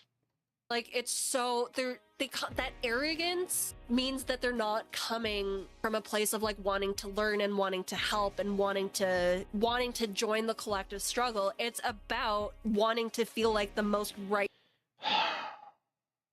I'm not even going to belabor the point. You know what I'm going to say. person in the room. It's about their own personal grievances. But white people, they're Your entire thing. Never. I'm not going to belabor the point. coming into this brand new, but they're acting like they are the This video was repeated so many times, the same point in 5,000 different ways, and provided evidence for none of it, provided claims for none of it, receipts for none of it.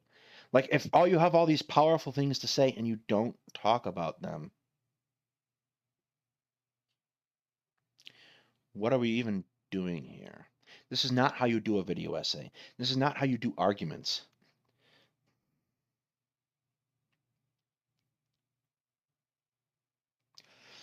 Yeah, there's no path, Pippa, out of this video to something better. Like, even the path that's presented at the end isn't a path.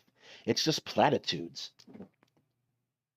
experts and they're the most right. And this whole debate culture, it exacerbates that problem 100% because they have this like following, to have this fan base of people who hang on to your every word. They're not coming to this with an open mind. They're coming to this with a, okay, I'm here now, let's fix it. Cat Black, a black trans content creator, is one of the pioneers of trans YouTube. I've been following Cat Black since I was a freshman in high school. In 2016 to 2018, she was targeted in a harassment campaign by the alt-right pipeline. Numerous bad faith videos were made that didn't engage at all with what Cat Black was saying in her videos. It's almost like what you're doing now. Last year's Women's History Month, she was intensive. No, Connor, we're finishing this. We're doing this because I can.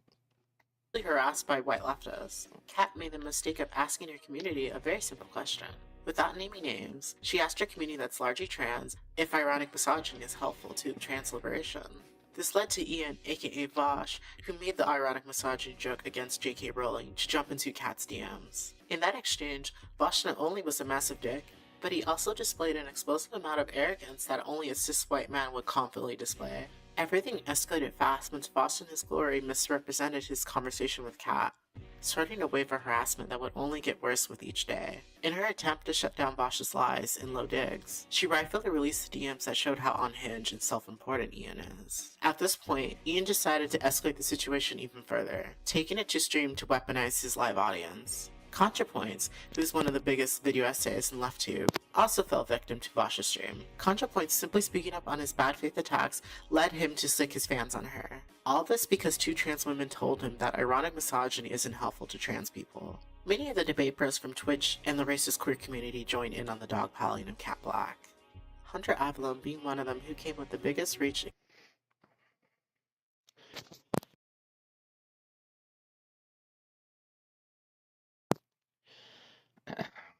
against Cat Black in his quest to gain clout. Yes, my only two choices in conversation about black experiences became its own and some white dude. Hunter Avalon is a good point, but nothing came before it was substantiated. Hunter's first thought was to dig up an out-of-context tweet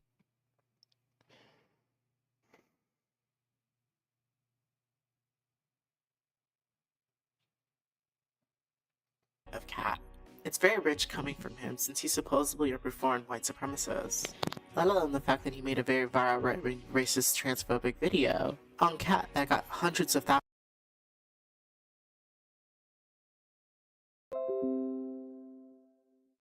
thousands of views. So to see him not only join in on the dog pile, but to do so with the dog whistle as it pull is very ironic. While we're on white leftists, I wanted to give Dreamleaf her Queer Clan Rally Award. Her outstanding continual racist attacks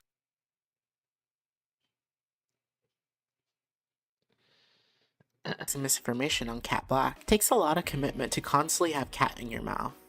Now let's hear Ian retell what happened from his perspective. Well, I don't like the arguments a lot of people are using, you know? I'm okay with being criticized for the ironic misogyny, but a lot of people, I think, again, are doing that ceding ground to J.K. Rowling thing. So one of the people doing that was Cat Black on Twitter. I DM'd Cat Black saying that I disagreed with her and asked if she would be interested in hearing my explanation for my behavior. She like made comments about my penis unprompted, which again is very weird. Cat Black sexually harassed me. I'm really sorry.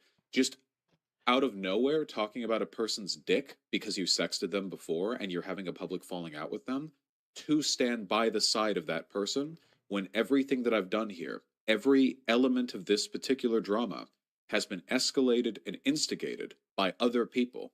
That's not an exaggeration.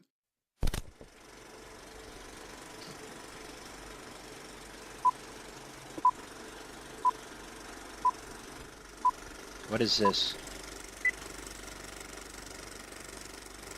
Yeah, Vosh, pretty much exactly what Cat states he's into. All right, are you guys ready for the mildest hot take in the universe? Okay. Super idpol, like, lefty black women who are, like, really condescending to white people in terms of their ability to engage in political discourse. Love fucking white dudes. It's the exact same reason that racist white guys all watch interracial porn to jerk off to. It's the exact same thing. It's identical. There's no difference. It's literally the exact same goddamn thing. How is this related to that? You never say.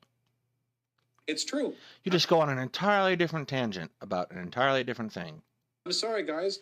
People who have like racist thoughts tend to like weirdly fetishize like interracial race shit for like probably reasons they should be more critical of. Like, is this not exactly like all of the woke scolds who would reply to ContraPoints and say stuff like, are you done invalidating the voices of trans women who have been hurt by your content? It's such a shitty, presumptuous, woke scold kind of behavior because you're presupposing, yeah. The more of you are in the replies being like, that's not what's happening right here. Like, this is necessary, okay? Publicly shame her into changing her mind on this. I think it's funny how he's talking shit, so here we are, lol. She really is mentally a teenage girl. Don't they say trans people go through a second puberty when they transition? This Oh is my probably God, a bad I didn't plan. even see this. Wait, she's genuinely retarded. I'm so sorry. Do you guys remember the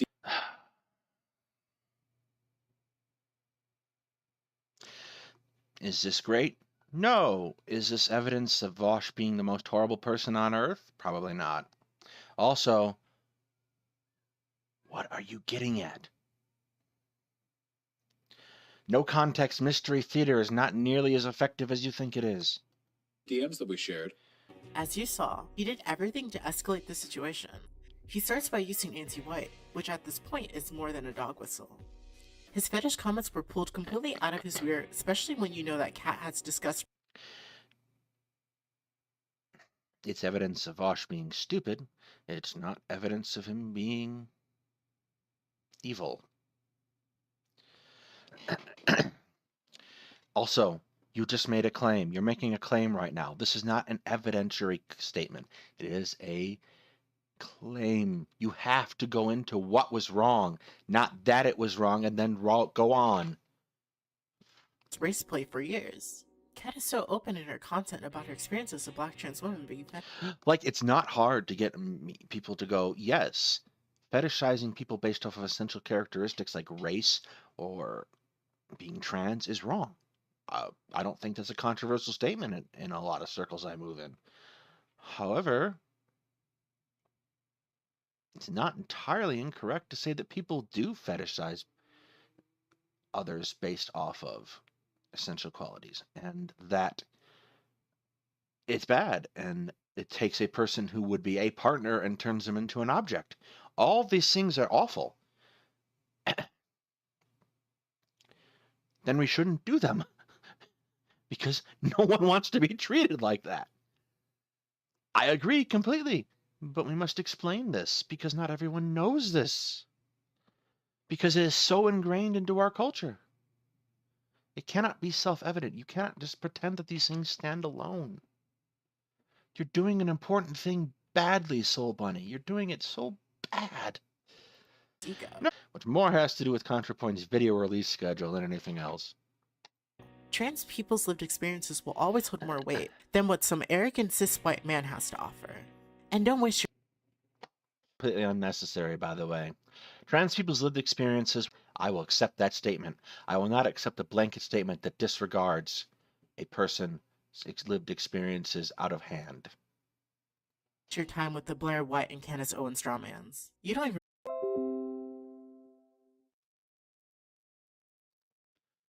Okay.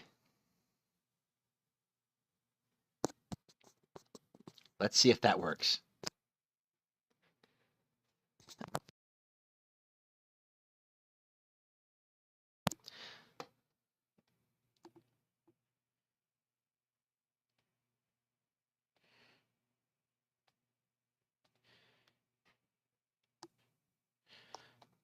Excellent. All right.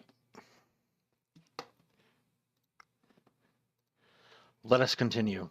Repeating the fact that she leaked the sects, which never happened. That did not ever happen. No sects were ever leaked by anyone. All that Cat Black ever did was say that the greatest extent that they ever engaged was to sext a few years ago. You guys have been spreading that lie all the fuck over the place. And honestly, Yes. Okay. Vosh himself said that she made comments about his penis. That's that. Anyone else who took it past there is wrong. However, that in and of itself does not abrogate your responsibility for what Cat Black did, which is not okay. Not nice. Also, don't sexist people on the internet. It's just a bad plan. that's fucking shit. Just fucking misinfo.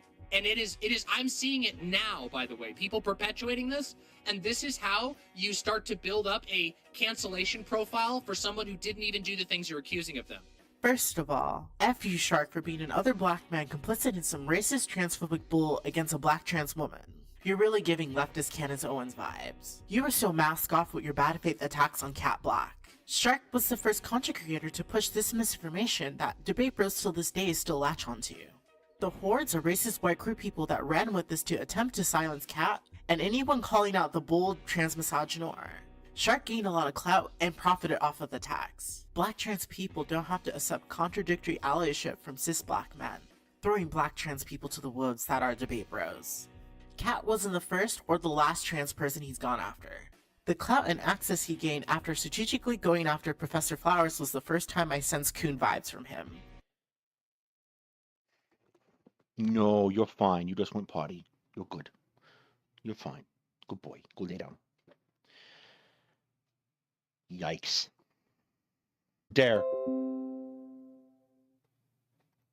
At the moment, he lacks any contrition for the hate he pushed. I don't have time to deal with Uncle Ruckus Jr. when my black and brown trans siblings are lacking resources, support, dying, and being murdered. There's a lesson from this that I want leftists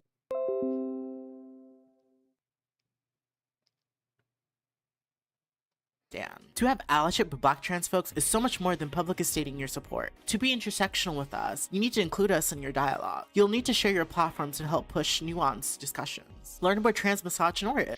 Yeah, I bet you everyone is jumping over themselves to invite you on their show now.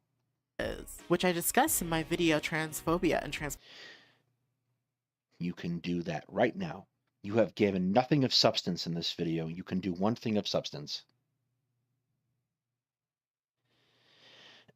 Well, even that word is pejorative in black circles.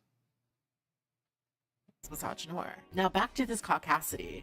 I will not move from my positions because I am Also, let's not pretend that this was also not a bigoted thing to say. right and confident in that rightness. And I have not, nor will I ever cede ground to bad arguments because they're being offered by people with different lived experiences than me. We will be mass banning people from my subreddit who take any position other than the correct one, which is mine. Also from my chat and from my Discord. There were a lot of people here in my community and chat who were defending Contra throughout all this, but Contra never actually posed an argument to me in public. What am I supposed to take from that?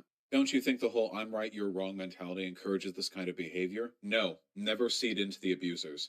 They want you to think that being confident is what they have a problem with. They want you to believe, oh, things would be so much better if only you were weaker and more susceptible to peer pressure. I will never cede anything for the sake of optics with these fucking people. No, no, I don't think this is good, but it also isn't evidence of what you're talking about.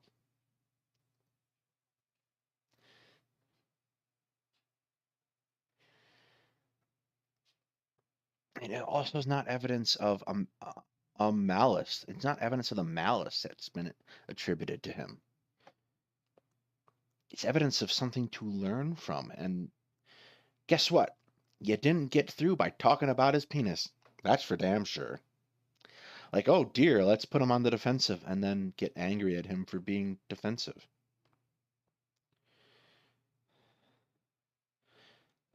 Like, okay? Never in my life. I will you were Bunny what, Cal? tear this entire goddamn community to the ground before I cede even the slightest point for the sake of getting them off my back. I do not care. I will never care. I'm building my... More to the point, Vosh is doing nothing different than FD Signifier or Soulbunni has done. Like, I don't have to explain myself to you. You're all just horrible people. Your bootlickers, etc. All that stuff that's been happening the last couple days. Same thing. Different target, same thing. My nest egg, all right? I'll do this shit for as long as I... Like literally, he's doing that. FD Signifier is doing that I'm rich thing today. I can. I will never in my life back off. And if more...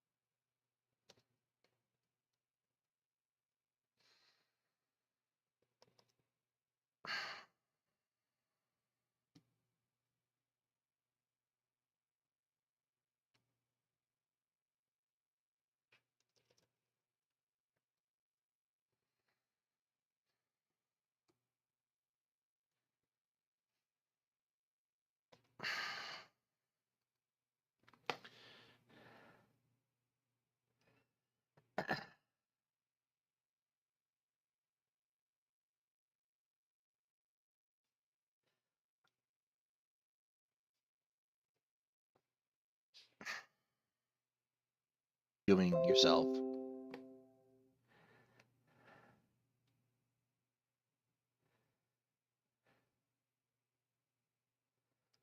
Oh, where is this?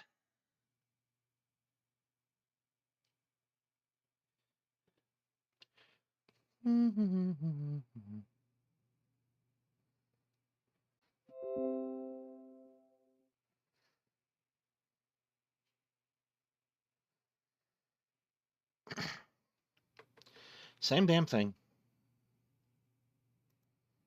If people were like me, the left would have won the online space years ago. After watching that, aren't you eager to give him the most helpful trans ally award? If bad media literacy was clips, it would be these. Strictly only be in a community with trans people that agree with you, as this person says it all. This is exactly what creates insular spaces where white supremacy in the queer community can grow. He purged away the remaining intersectional trans people in his space and built walls like the arrogant and entitled white boy he is.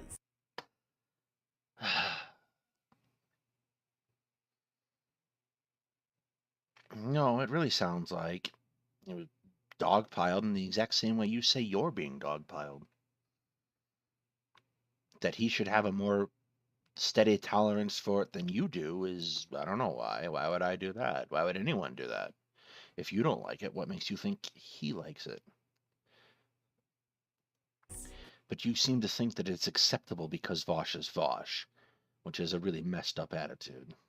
To be this explosive over being corrected is what BIPOC leftists fear in shared spaces.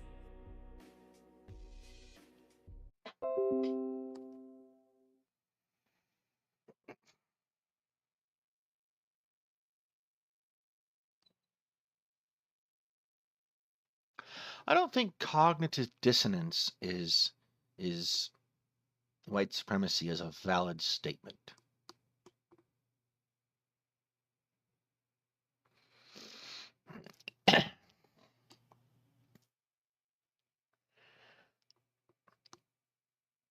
Like, in fairness,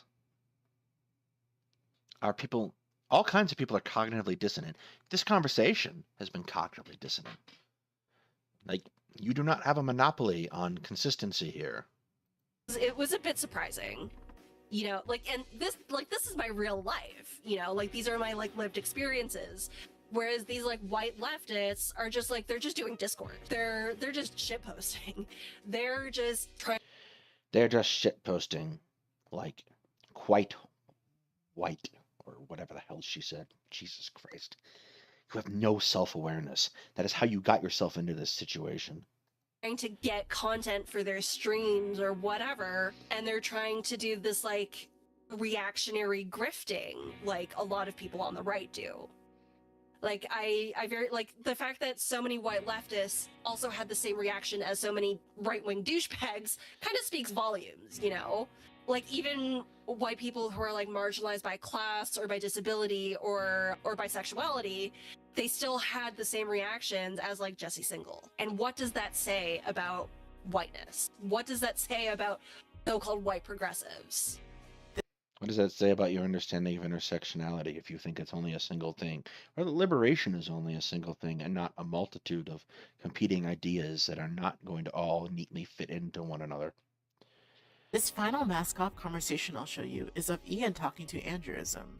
It is rich in examples of being out of touch and struggling with allyship 101. All of which you will point out none of. The problem is, the language that I used was inclusionary, and the language that she used was exclusionary, which is the reason why I was critical. My message wasn't... Exclusionary in what way? So she literally says, do not talk to me about police, white people, until you've done X. I can't imagine... She said, please don't speak to me about police in the context of what the guy said. She was speaking directly to somebody. She had quote-tweeted somebody. So the please don't speak to me about police is specific to that tweet. But the first sentence, why white leftists more eager to unify with racialized communities than organize your own people first. Second sentence, unity with black people is meaningless as long as the masses of white people are indoctrinated into white supremacy and liberalism. Now, in the original stream, you are taking issue with the phrase, your own people. Do you still have issue with that phrase? Yeah, why are we racializing this? Because you can't ignore race in America of all places. No, if you have a problem with a take, you don't need to say, why are these white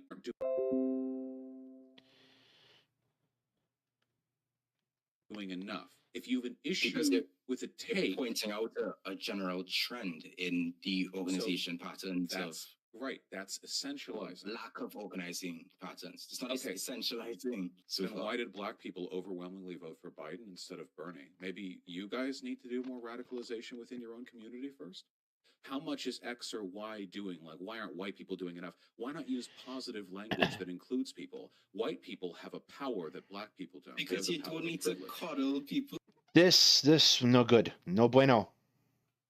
Right here. This will be a point to point out that is no bueno. Incidentally, you know what this reminds me of? This reminds me of when Will in his channel pointed out that cis people have a power that trans people don't. The realpolitik, you need me thing. No bueno. No good. On Vosh's side. Boom. Oh, see, now we're getting to it. Using inclusionary language is coddling, anti-revolutionary rhetoric. This is counter-revolutionary from No Name. The original tweet is saying, hey, workers of America, we need to rise up together and recognize that petty racial infighting is not the way to solve our problems. We need to work together against the collective institutions that oppress us. You have a weird way of perceiving these sort of things, but let me scale. White kid, and you saw this tweet, like you realize... We're not talking about random white kids, Fosh. Random white kids are future revolutionaries. White Boy Summer is a revolutionary's haven, okay? We need those random white kids. And they see a tweet like this, and what do they think? How can you recruit new people if you don't care what normies think about our movement? How can we recruit new people if we don't care about what randoms think about our movement? To be fair, no one voted for Bernie. You know why? He's a shit politician. Messaging. We need to know. We need to be appealing to them as much as possible. We should be having bake sales to get these fuckers in our doors. There are people who are going to say that I'm tone policing, but that it's okay to tone police massive public figures when they're giving political messaging. That's an okay time to tone police, actually. Optics is very important when it comes to bringing over new people. I don't think we're ever going to agree on that. And even if they never fully unlearn it and they're still like a little bit racist, what would you rather have? A slightly racist white kid who wants a proletarian revolution, or a slightly racist white kid with a back the blue sticker? Here's the problem, Connor. It was you and you alone who voted for Bernie. Here's my problem with Bernie Sanders. He has ideas, but he has no plan to accomplish them. More to the point, he is in the Senate and he is better positioned to accomplish things in his multitude of years in the Senate than he will ever be in the presidency. And he is not building the networks required to accomplish what he wants to do. So what it looks like Bernie Sanders is doing is running to run. He's not building the kind of network that is going to see his vision come to fruition. And we are not in a position where we can sit idly by and pretend we did something. So I'll vote for a Democrat every time because Republicans are cancer. But it's more along the lines of Bernie's the end of history type shit. Like you vote Bernie in and you think everything is fine and nothing happens. And all of a sudden we have squandered the one chance you're ever going to get in the United States to have reform because we got somebody in there who preached these things and could not deliver. Cannot do that. Not good. That will destroy leftism in the United States for all time. It will be the greatest disaster ever visited upon our cause. On the back of his fucking Ford Focus, you know? I know that I would rather have them on the left. And maybe they're irritating and other black people on the online left don't want to be around them. That's cool. They don't have to. It's not a social club. They can stay in some other portion of the left where people are more tolerant of that type of behavior. You know? And who do you think is going to create that path? Who do you think should create that path? Who do you think should be putting in that difficult work to build that path? Well, I do it better than pretty much anyone else, I think. So I'd say me. Yeah, I think other white people can use their privilege to try to access those communities. Which is No Name's point. No Name was basically telling white people to sweep their own porch before coming to pick apart black people's advocacy. Being that white Americans have yet to tangibly reckon with their whiteness. They still at within their own spaces. It took an entire hour for Ian to finally understand the No Name tweet, only to gaslight his way out of reflecting. An hour is pretty good when you consider how stubborn he is. Purposely refusing to understand since his whole argument. Yeah, it's almost like people don't necessarily believe you. Crumble, placing more importance in personally feeling right than truly understanding what Andrewism and No Name are conveying. The idea that black people have the tone police our intersectional leftist spaces, for some likely still racist white boys to feel welcome, is quite literally counterproductive. The only people that need to be doing bake sales. That's not what he said. He said there were silos within leftism, which is probably not correct either, but here we are.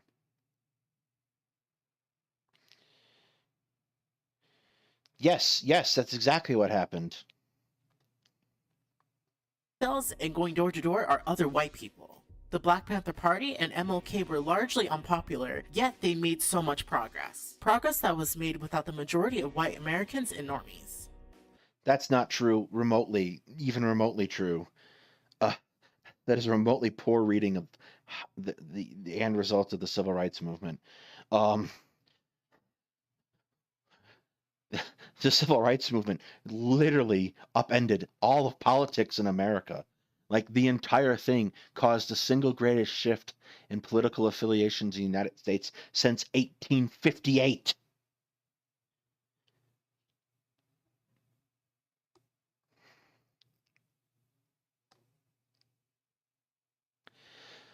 Johnson signs the Civil Rights Act, and the entire South turns from a Democrat stronghold over the next decade into a Republican one. The changes are palpable because it had a huge political impact.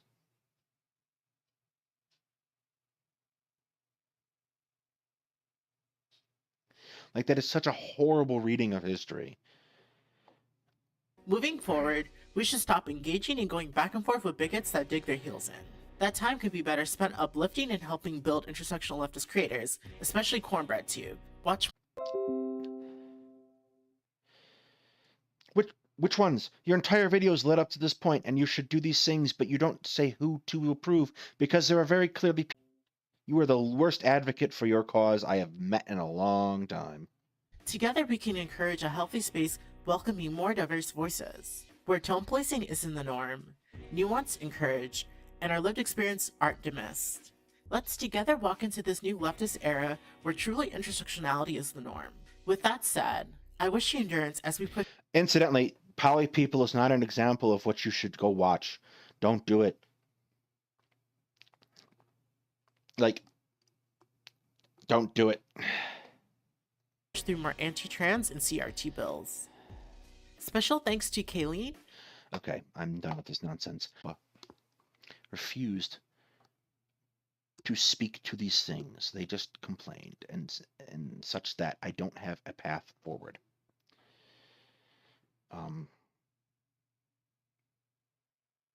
This is not a serious effort. This is not serious. This is not useful or worth your time.